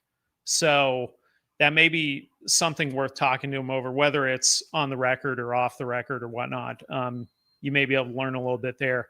And something else I was going to say as well is that Hara historically is very humble. He's got a lot of humility, right? he probably shares more than he has to. However, sometimes he's not always aware of what his statements could do to the coin and the market if he really put them out there, right? And so I guess what I'm getting at is that sometimes when you ask him a question, you really got to pursue the follow-up questions, because he may sort of inadvertently tell you more and you go, oh, well, my gosh, why haven't you said that publicly? And it's just kind of, he's like, oh, like he doesn't even realize it half the time. That's like, this would be big news if you put this out there. People are always looking for something to hold on to, especially in this 24-hour cycle, that I think sometimes he maybe kind of misses that a little bit. He's not always aware of that. And so my point again, if you could really kind of pursue those follow-up questions, you might actually learn a lot more information than what he's saying publicly. And it may not necessarily be a secret either. It's funny you say that, because I have noticed over the years watching his AMAs and stuff like that sometimes he just nonchalantly drops something. Yes, like a major nugget, right? Like, yeah. And I'm sitting there like, yeah. Am I the only one who just heard that? No, I'm glad you brought that up, because, I mean, Jesse, do you remember when he dropped us a little nugget about the JASM? He didn't have to. You remember that? Yeah. Yeah, like Jasmy goes to all-time highs in market cap, not all-time highs in coin, right? But so we I don't know if this is at the exact moment where it went up to almost $6 earlier this year, but it was a significant pump. It was either the second highest pump in recent years, or there was the highest one. It was one or the other. And all that news, Rob and I, we touched basis on this, I think, a little bit. Maybe it was with Rue. It doesn't matter. But we touched basis on this, like, of that nugget, and then JASM, and then we know that, Jazz, publicly speaking, people are like, well, why would you, like, this has always been conspiracy, if you will, like, if you guys have any ties to it. And then just, again, out of nowhere, he posts that.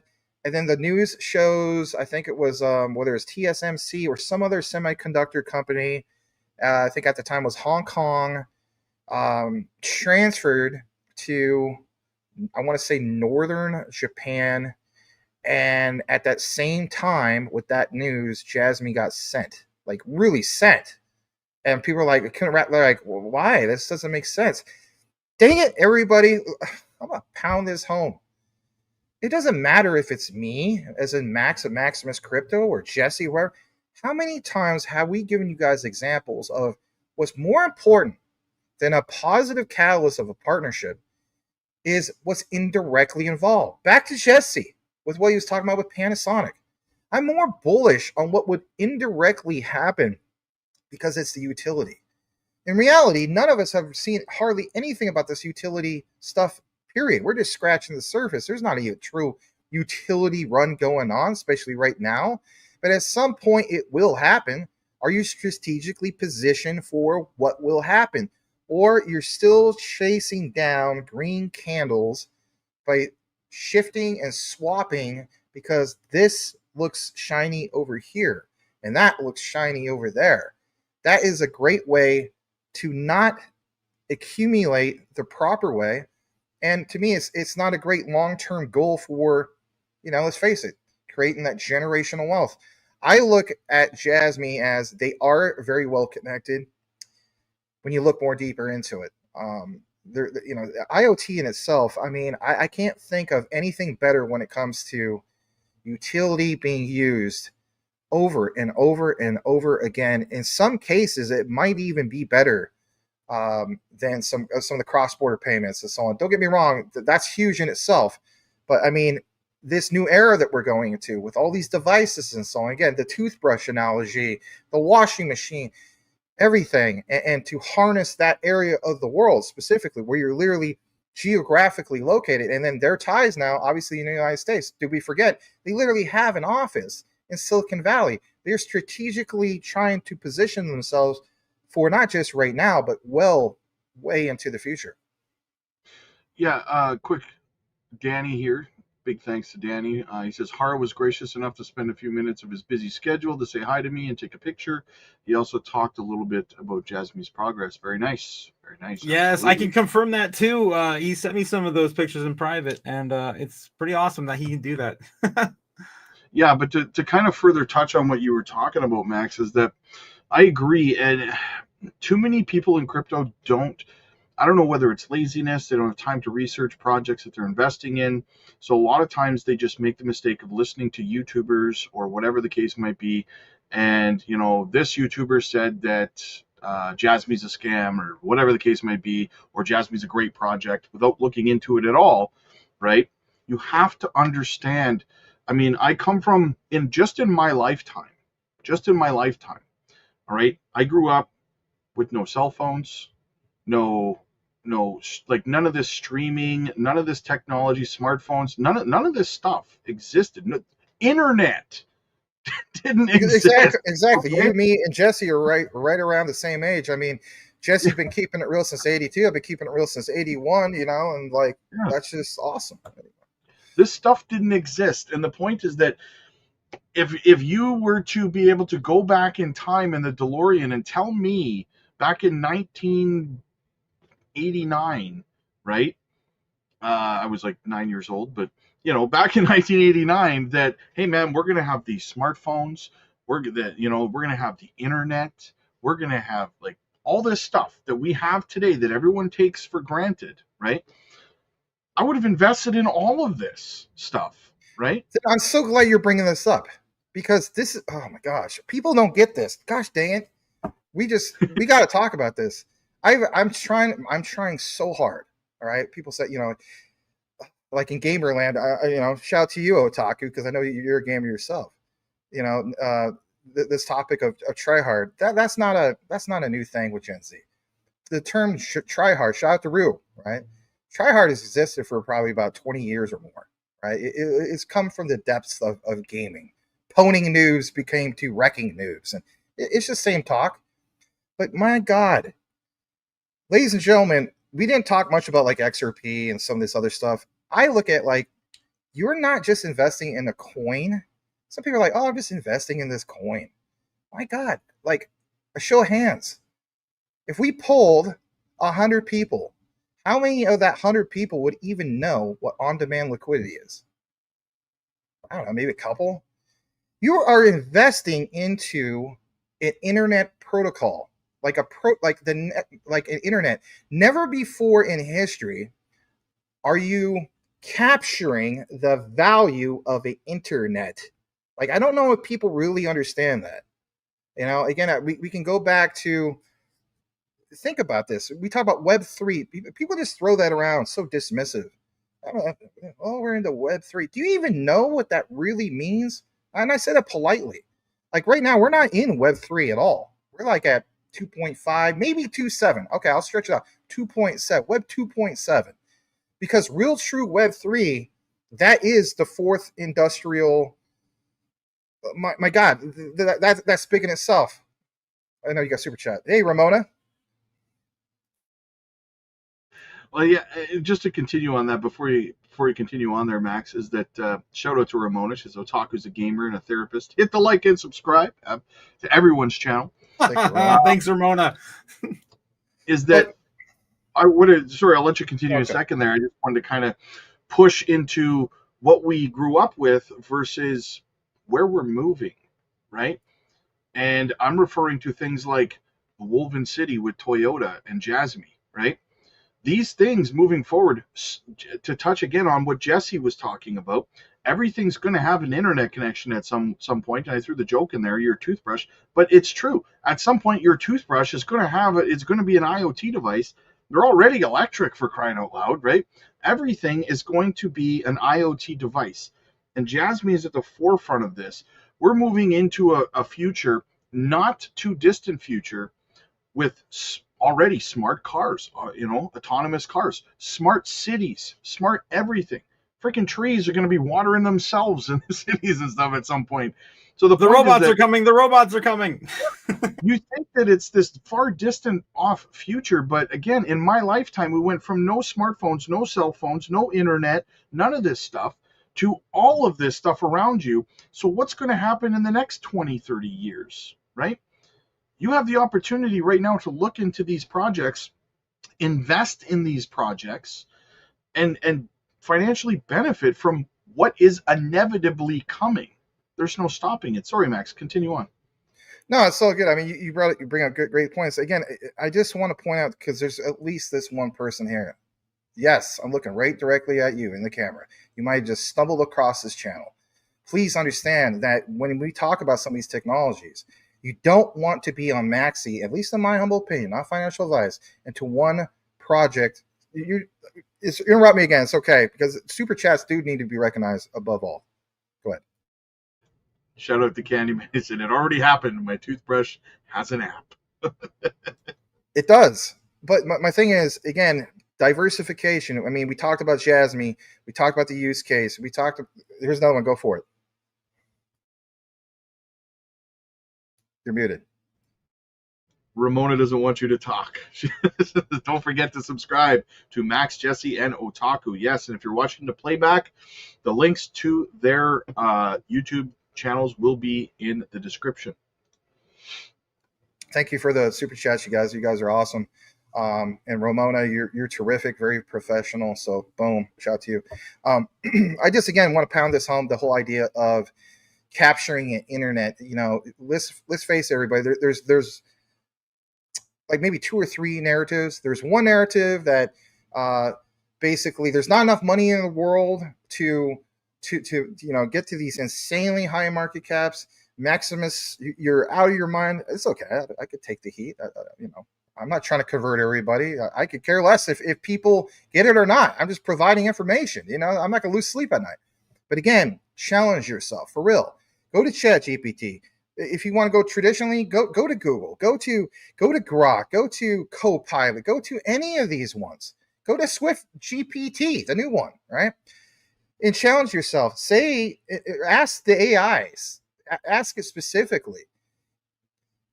If the entire internet, like if we capture the entire value of the internet, what would that be worth? You're not going to get a right answer. There's no way you could get an answer on that. But for the first time in history, we have protocols that are at least attempting to harness some of this. Now, some people say, Google already did. That's only one form. And where I'm going with this, please understand this and please pay attention to this. That era of Web 2, going from the late 90s to early 2000s, that was capturing what? The Internet of Information. By definition, go back to this as well. And I've done some deep dives on this. Some of it's controversial, so I'll kind of bite my tongue a little bit because I sure don't want anything to get, I don't want nothing bad to happen here. But I'm already offended. Investigate for yourself the IMF, the International Monetary Fund, because in the late 1960s, I believe it was 1968 and so on, they had this whole thing of what they call special drawing rights. Okay, and the technology did not exist for that SDR, special drawing rights, at that time. And they came to the conclusion at some point something would. Okay, this is why I feel as though that is the IMF. And some people are like, you're full of it. Okay, nowadays, if you look at an electronic special drawing rights, it literally to the T, even ask AI to the T, it matches what, for example, Ripple is doing with XRP. And more importantly, it's recognizing that, do you have the technology to technically do it now? Well, yes. Who is the one of one that's on the steering committee of Swift as we speak? Swift, not Swift blockchain, traditional Swift that dates back to, Society of Worldwide Intertelecommunication, whatever the heck they're called, right? Only one of one. It's Ripple. So for one, the ESDR with on-demand liquidity does match that. And it's to do what? Capture value. If you look at documentation, again, you brought up 1988, 89, give or take, Rob. Go back to David Shor's patents. Look them up right now as we speak. That was the first form of a patent for distributed ledger technology long before the concept of Bitcoin, long before all that. Holy cow.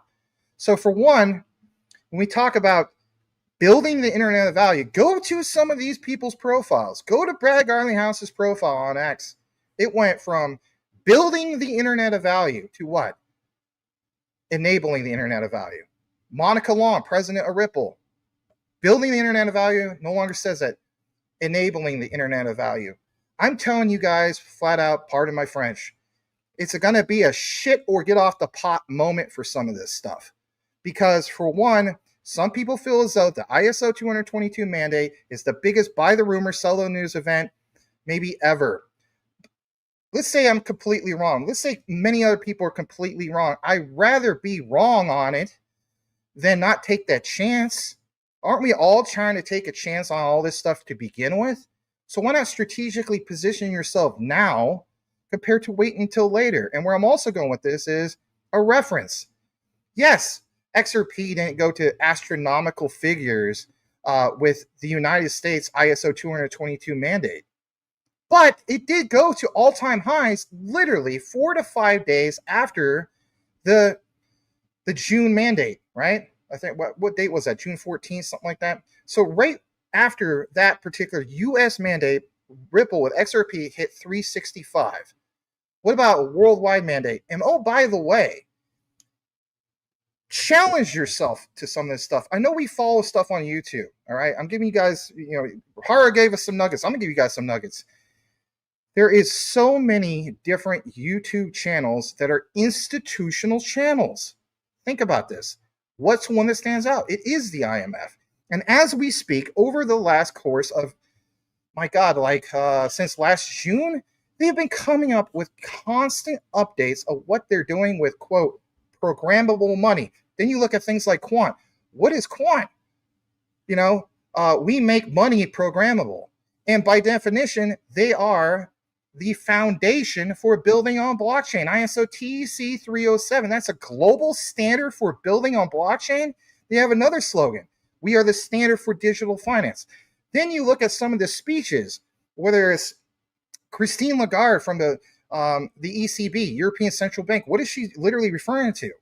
Stands for building on blockchain, enabling value of the internet. Like all the terminology literally matches up. Tony McLaughlin from Citi.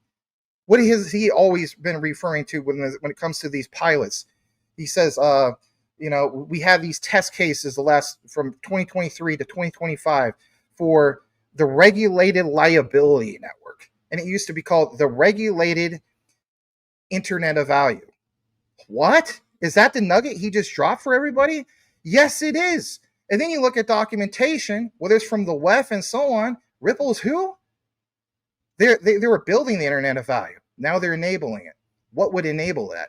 Well, again, what is Europe doing as we speak? Call to action. Go to Christine Lagarde's X page. Go to some of these YouTube channels, the institutional channels, not the raw channels. They had nothing to do with it. They're YouTube channels that hardly anybody watches except for the institutions. And you will see in keynote speeches, that they mention some of these things. And one last thing. Go to it. There's a transcribe area right below that description area. Go to that.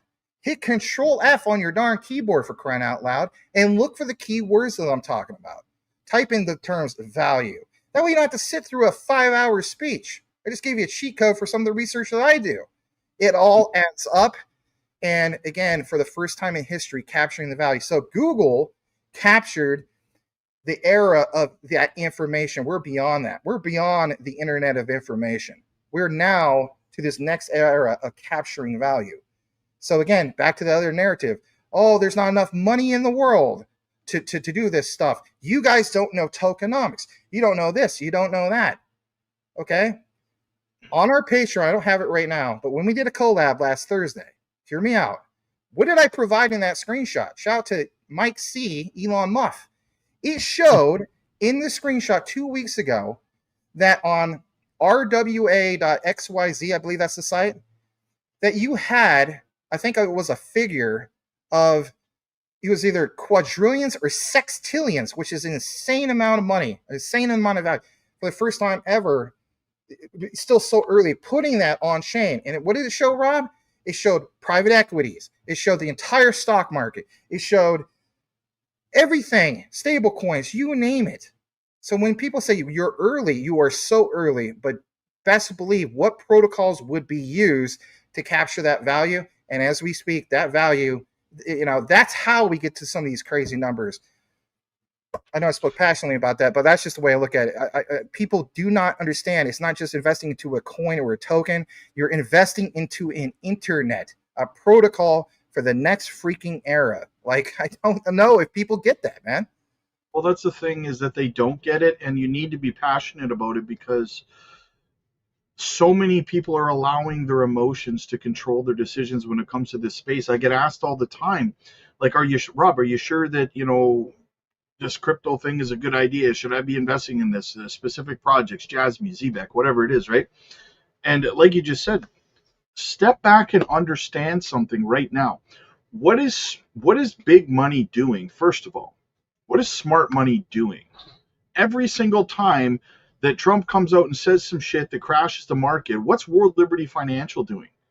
Buying the hell out of Solana and Ethereum and all of these other coins, right? And you're sitting at your desktop looking at the daily or hourly price action going, I wonder if this is a good idea, right? Should I be buying this? And Rob, you're 100% right. Go ahead. I'm sorry, I didn't mean to cut you off, but you are right on it. I often ask this rhetorical question when people ask me this. I say, what, and it's a serious question, what is your other option besides living not even paycheck to paycheck in our current economy? What other asset class out there do you have the opportunity to research and invest in that has the potential to change your life generationally, right? Than what is happening right now in a true utility-driven market as we move into it over the next couple cycles. What other option do you have? Why are you sitting there saying, is this a good idea? I don't know. Is putting money in your savings account and watching it depreciate at a rapid pace, faster than ever before in history, a better option for you? I haven't had a savings account since 2020. I haven't had a savings account since 2021. That's how much I believe in that savings. It was costing me more money to have that due to inflation and so on. I still have a checking account. Yeah. A good year in stocks was what, 15%? 15%? Give me a break. Yeah. I'm thousands of percent up on a lot of this stuff. So when you ask me, is this a good idea? Well, ask yourself, what are your look around, read the room, and you tell me, right? Because for me, there is no other option. That's the way I looked at it. When I was in my very first cycle, you guys know my story. Freaking hydro was getting cut off. Cell phones were getting cut off. Wasn't even living paycheck to paycheck. I said, you know what? I'm going to take a risk on this. And that's just me. And it changed my life forever. Right? Because there was no other thing that was going to do it for me. Right? Nothing. So I did my research, and I invested in projects I believed in at the time, Bitcoin, because there wasn't a whole lot of variety in altcoins, right? But so you have to ask yourself on a bigger picture, right? Even if the crypto market, like some people are saying, suddenly converts to the 4-year cycle being gone forever, and you're just investing in projects that are going to take much longer to appreciate over time, like Jasmine, like Zebek, XRP, Quant, whatever, right? You're still adding to your net worth over time, and it's going to inevitably, in my opinion, continue to grow. So what's the difference? It's just that it's not happening when people want it to happen. I think that's the biggest problem that we see. I want it to happen right now. I want crypto to go parabolic this month, or else it's a scam. Right? Oh boy. Yeah. What are your thoughts, Otaku? You've been pretty quiet. Oh, no, I'm fine. I was over here burning some money while you did that speech. It was glorious. I didn't want to stop you. By the way, YouTube, Mr. YouTube algorithm says you're having a hissy fit about everything. That's not real money, right? That's just maybe anyway. No. It's definitely not. No. Exactly. Braveheart says I've invited Jetpack on the show, but he doesn't want to be doxxed, so he's doing some evil stuff behind the scenes, I think. Right. We love Jetpack. All right, guys. Any closing thoughts? I'll go around the room here, and we'll get some closing thoughts. We'll start with you, Jesse. What do you figure, my friend? Are you coming back to crypto YouTube, or are you on a extended hiatus? I'm like a buried zombie. So I could come out of the ground at any moment. You just never know, right? Right when you walk by me, there might be a hand grabbing your ankle. There might not. It just depends on the day. So a couple random thoughts. I wrote down a couple notes while everybody was talking there. One thing, you talk about what other option do you have and how early we are, and along those same train of thought.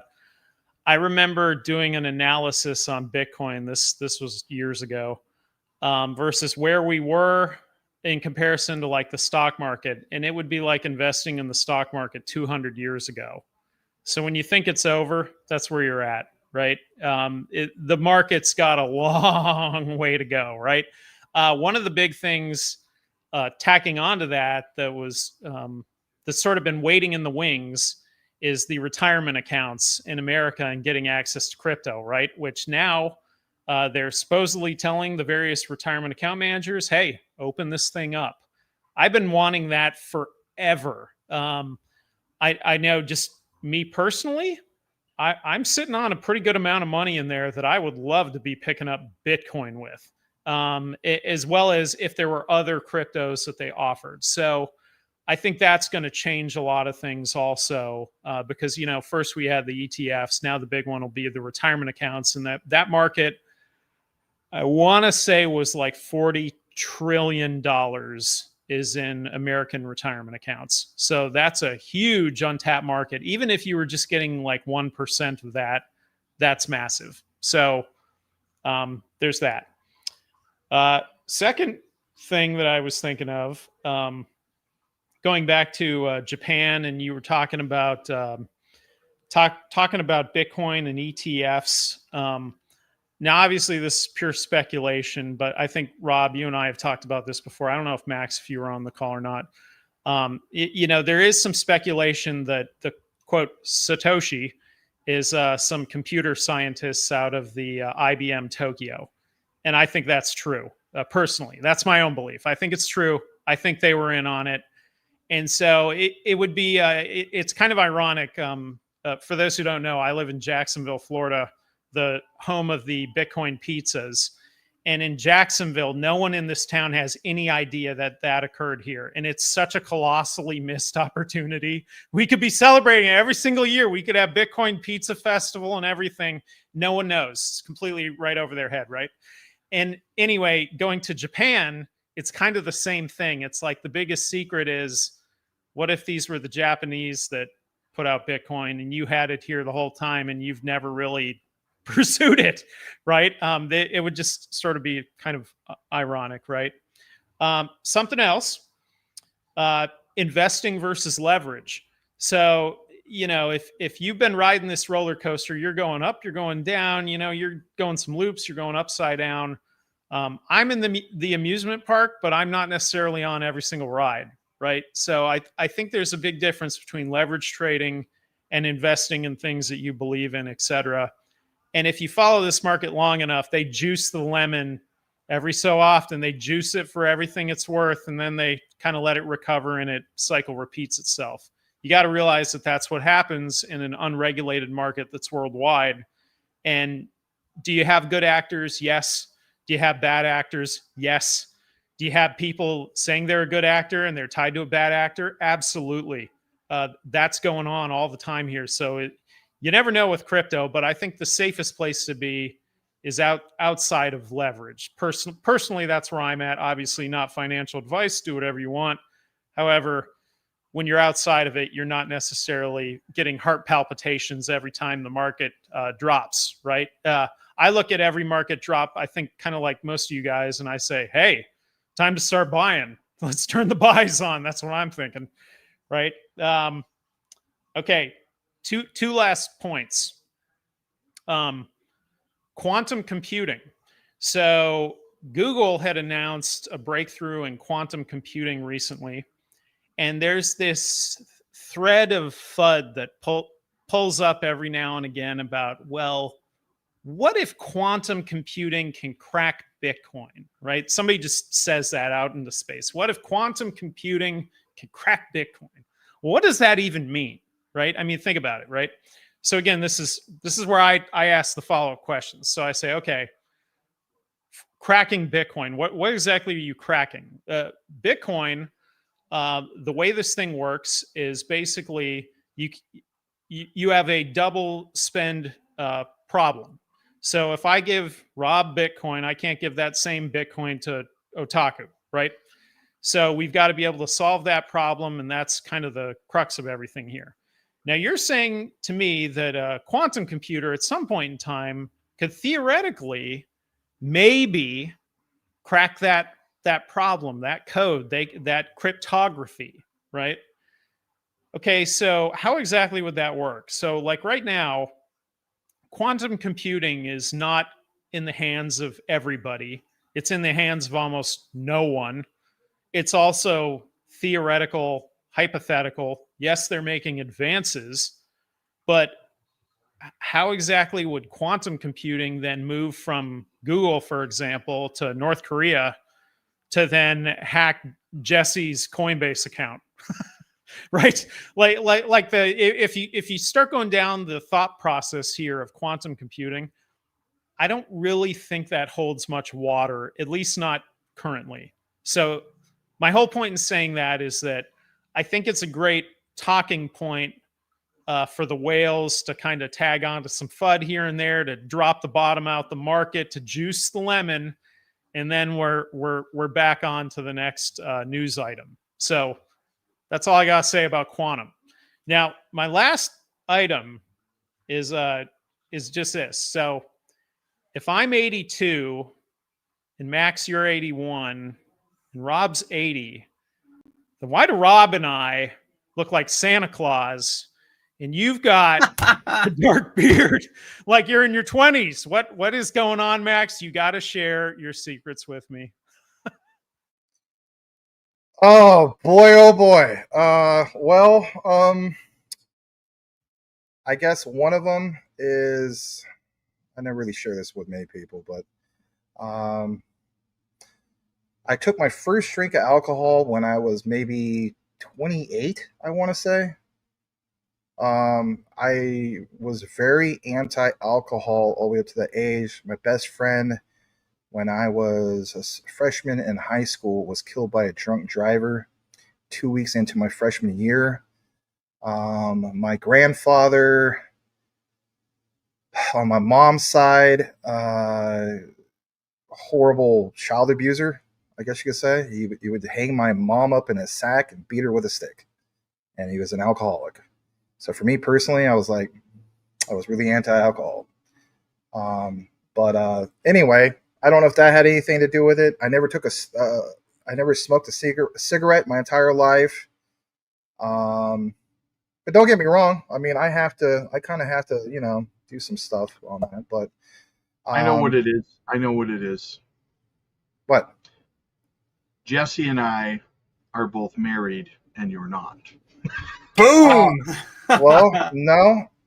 I basically was at one point. I mean, I was in a really toxic 6.5-year relationship, and it did turn some of my hair gray. But I just maybe keep up on it a little bit better. But I've had people tell me that, as far as my skin and all that, I don't know. Maybe it's a genetic thing. I mean, my mom, before she got cancer, how should I say this? So this was, I know we got to wrap this up. Anyway, before 2013, when my mom got stage 4 breast cancer, spread throughout her body, like her spine and so on. She got cancer, I think, when she was about 63, 64, give or take. And she used to get remarks all the time like, my God, you look like you're in your 40s. Like she did, like totally. And of course, you do chemotherapy and radiation. Like before she passed away, I mean, she looked like she was pushing 86 or something. It was horrible. But anyway, yeah, even with my aunts that are living, like her sisters, they all look way younger than they are. Like my aunt just turned 69, and she looks like she's 48. Anyway. For the record, I'm not anti-alcohol now. I realize that everything is in regard to moderation and being responsible and so on. But it was also me letting go when I was like 28. But yeah, I used to be pretty angry at the world. I was a lot younger, man. You know what I mean? Like, yeah, it's definitely situational. Yeah. I was also an '80s baby too. No one asked me, but I just don't want to go outside because I want to avoid the acid rain. It's a dystopian future. Right? See, what my problem is? Too much Diet Coke and coffee. I rub Bitcoin on myself daily. That's funny. But yeah, I mean, it's just a combination of those things, and then I would say just some of those basic things. I look at my mom's side of the family, like everybody, like her cousins, her brothers, I can't think of you got to keep in mind, like she comes from a family of 10, and there was six of the daughters and then 4 of the brothers, right? I can't think of a single one of them that like, oh, this one person looks like they're way older than they are. Like they all aged really well. Like my Aunt Loida, she's in her 80s, right? She like, you ever see those commercials like on NBA.com TV where they're like, people from Okinawa live to be over 100 years old. You ever see those? Right? Like they have the highest lifespan. That's literally like my Uncle Eli and my Aunt Loida. Like they're going to live to be over 100. They're more active than probably we are. And they're going all over the world. They invested into BTC like back in, I don't know, many, many years ago or something. But anyway, they go all over the world. They go to Rome, they go to Hawaii, they just go everywhere. But they're super fit, and all they eat is fish and rice every day. Fish and rice. That's their diet. They love it. To us, it might be kind of gross, like I'm not big on eating a fish head. That's just me. But growing up, I mean, come on, like a disclaimer, I'm exactly half British American, 1/4 Spanish, 1/8 Filipino, 1/8 Chinese. You want to talk about diversification as far as like what your palate is going to have? I never got into fish head things, but I mean, I'm very open to a lot of different things. But they're getting all the omega 3s and all that. I mean, they literally have an identical diet to like the average Okinawan. And then you see on TV like, oh yeah, many Okinawans live to be over 100. So I'm like, well, then that's great, So I'd be jumping on some of those citizenships, Max. Yeah, I mean, I have family all over the world: UK, Germany, Spain, Philippines. My grandparents on my mom's side, my mom's grandmother was from mainland China, and my mom's grandfather was from mainland Philippines. Unfortunately, they were murdered by Imperial Japanese forces during the invasion of Japan in the early 1940s, but that's beyond the point. It was amazing how my mom and my dad met. My dad was a missionary to the Philippines in late 76. If that never happened, I wouldn't even be here. So, and that was from my dad's second marriage. Anyway, this all came from you saying something like I have great hair or something like that because I was with a toxic narcissist. The last couple of years was horrible, and that's why I'm not jumping back into the whole thing of meeting anybody. I got work to do. That'll come later.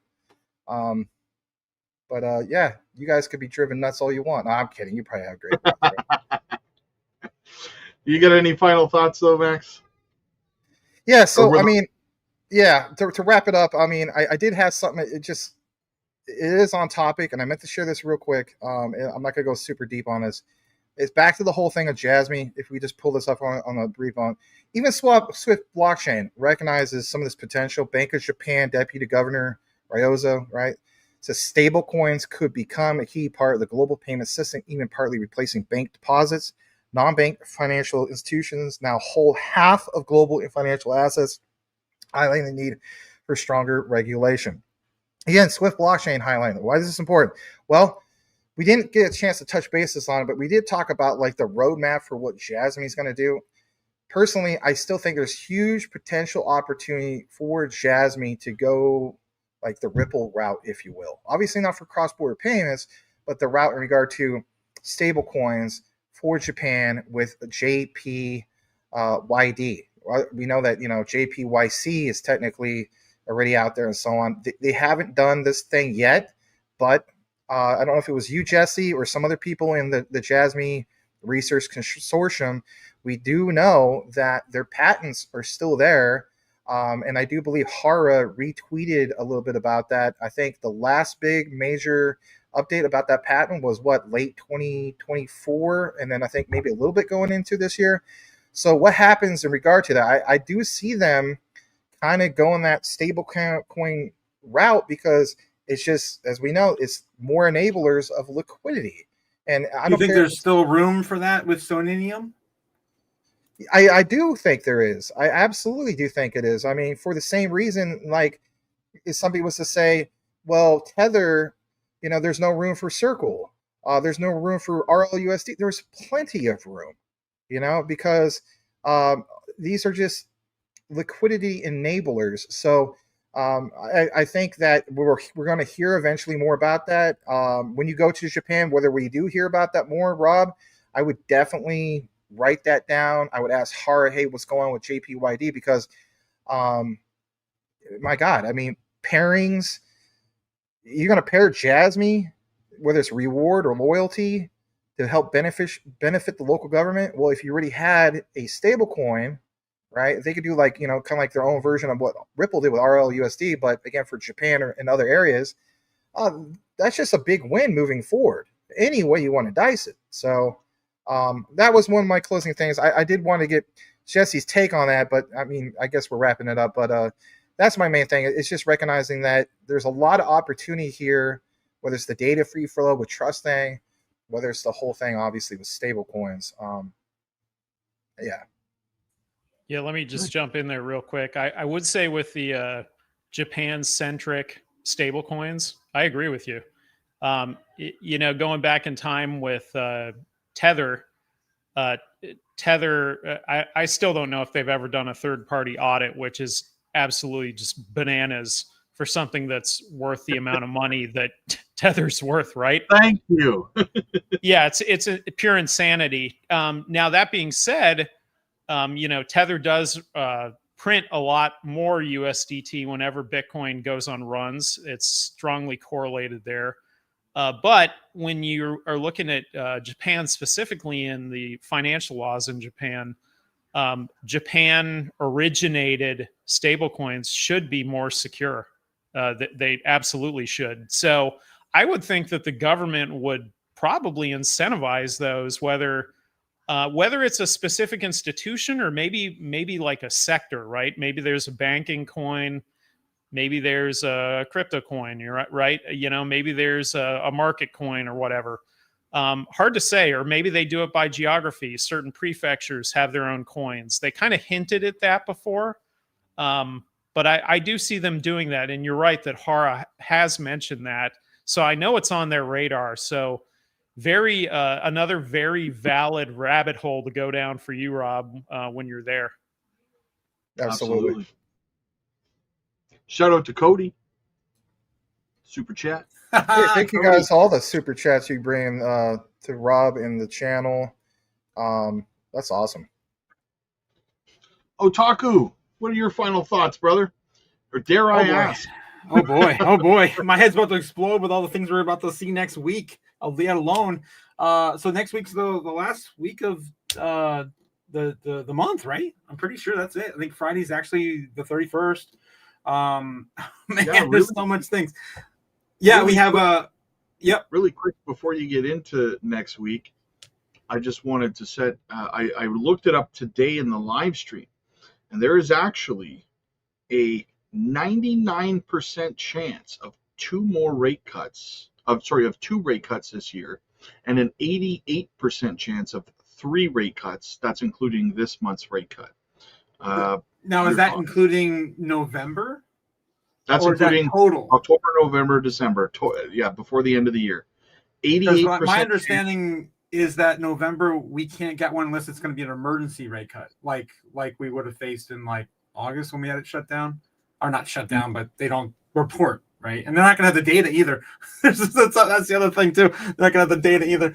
I don't know. I don't think we're going to get an emergency one in November unless I don't shit hits the fan or something. We have people walk out for every sitting federal job they're not getting paid for, like the the air traffic controllers. They're not getting paid. It's been a month now. I don't think the government's going to be shut down for another whole month. I don't think so. You don't think so? Yeah, Polymarket's got it out to like the 16th or later. I think there's like some politically charged things that like those dates really matter. Like I know that, for example, some of the government furloughed employees can't come back after a certain time period. I think that's actually even like farther. I think it's like 60 days total. So maybe they have to hit that, and then beyond, then they're just like, okay, we'll make a deal, whatever. I don't know what's going to happen. I don't have a crystal ball like you, Rob. You should probably consult the crystal ball right now. But there's a lot. There's a lot coming in next week. We got Mt. Gox. Spence and I were talking about this last night. Mt. Gox payments are supposed to be all going to be dutied up until at the end of the month. So and that's in stablecoin, right? I think it's mixed. I don't think it's whatever you had, because you had to like vote for whatever back in the day you were going to receive. Yeah, so I think they're just going to. The FTX thing is being paid back in stablecoin. That's right. Yep, and that's still like going, ramping up. Initiative to pay back their victims. But yeah, we have a lot. We have got Coinbase. Championing the Clarity Act, handing out clarity every single day now at the White House. We don't know when we're going to get that passed. The Clarity Act, of course, rolled it into that market structure bill thing. That's coming probably the end of the year. But the big thing's coming next week. Remember, we're talking about the repayments, and then possibly the what do you call it? The dang it. BlackRock's ETF. They filed for that ETF. I don't know if we're going to get that by the end of the month, but that's also kind of out there too. The yield-based ETF, which I think is going to be pretty huge for institutional investors and the like of Wall Street. So we'll see how that plays into it. You know what? I need to add this just real quick. Jesse, you talked about, obviously, I think with Rob, about could Jasmine potentially do an ETF. Again, back to the whole thing of the stablecoin. I think they have to go the stablecoin route first before these dominoes fall with an ETF. To me, that just makes sense because we have something to base it on. Even if you look more into Ripple, it did seem as though the RLUSD was the first domino that needed to fall in order for something like an ETF. The ETF talks. So would Japan do similar? I think all the more some because it's more strict over there, especially with compliance and so on. And then back to the whole thing with USDT, MiCA, they're not MiCA compliant technically. Even Circle isn't, but I'm more worried about Tether than I am Circle. Honestly, Tether should just reach out to like a Ripple. Hey, you guys got this done with RLUSD. You are MiCA compliant. We'd like to be MiCA compliant as well. Do they do that? We'll have to find out. They're a direct competitor, though, right? I don't think Ripple's going to be eager to say, "Oh yeah, here's the roadmap." This is how you get it done. But third party wise, they can. I get it, but when Bohein's left, when Bohein's left the United States to go work with Tether, I thought that was being done. That was kind of one of the narratives. I thought. Well, Tether's now launched is it officially launched now? Their U.S. only stablecoin there. I guess they're moving Tether out of the U.S. and they're going to be using that new. What is it? I can't remember what the. Yeah, it's supposed to be like they're supposed to separate the old one off to the new one being only exclusively for American clients, but the other one's still going to be like kind of universal for the world. That was my takeaway anyway. It's not like they're going to stop trading pairs in the United States of USDT. To be fair, that is true. And they also obviously had that thing. I don't know if you guys remember a while back with was it earlier this year with Uphold, right? So, and then Uphold, obviously, they're rich ties to Ripple. And heck, was it there's Tether Gold. So I mean, there's a lot of different options that they have there, but again, they're not MiCA compliant. It is a problem, and moving forward, that is literally the global standard. So what are they going to do? I'll close it with a rhetorical question. If USDT was truly solvent and backed, why would they need to create a second stable coin strictly for United States regulations? Just putting that out there. That's where my Doge guy comes up and goes, dun, dun, dun. Yeah, I wish I had that right now. Anyway. In fact, I do have that, but that's right. All right, guys. That concludes our broadcast day. I will be reaching out to each of you to get you on Blockchain Buzz again, ASAP. This was a good one. Guys. We went twice as long as we normally do, but I'm never in a rush for these, so I don't care if it's 5 hours, but I think Jesse's got to pee.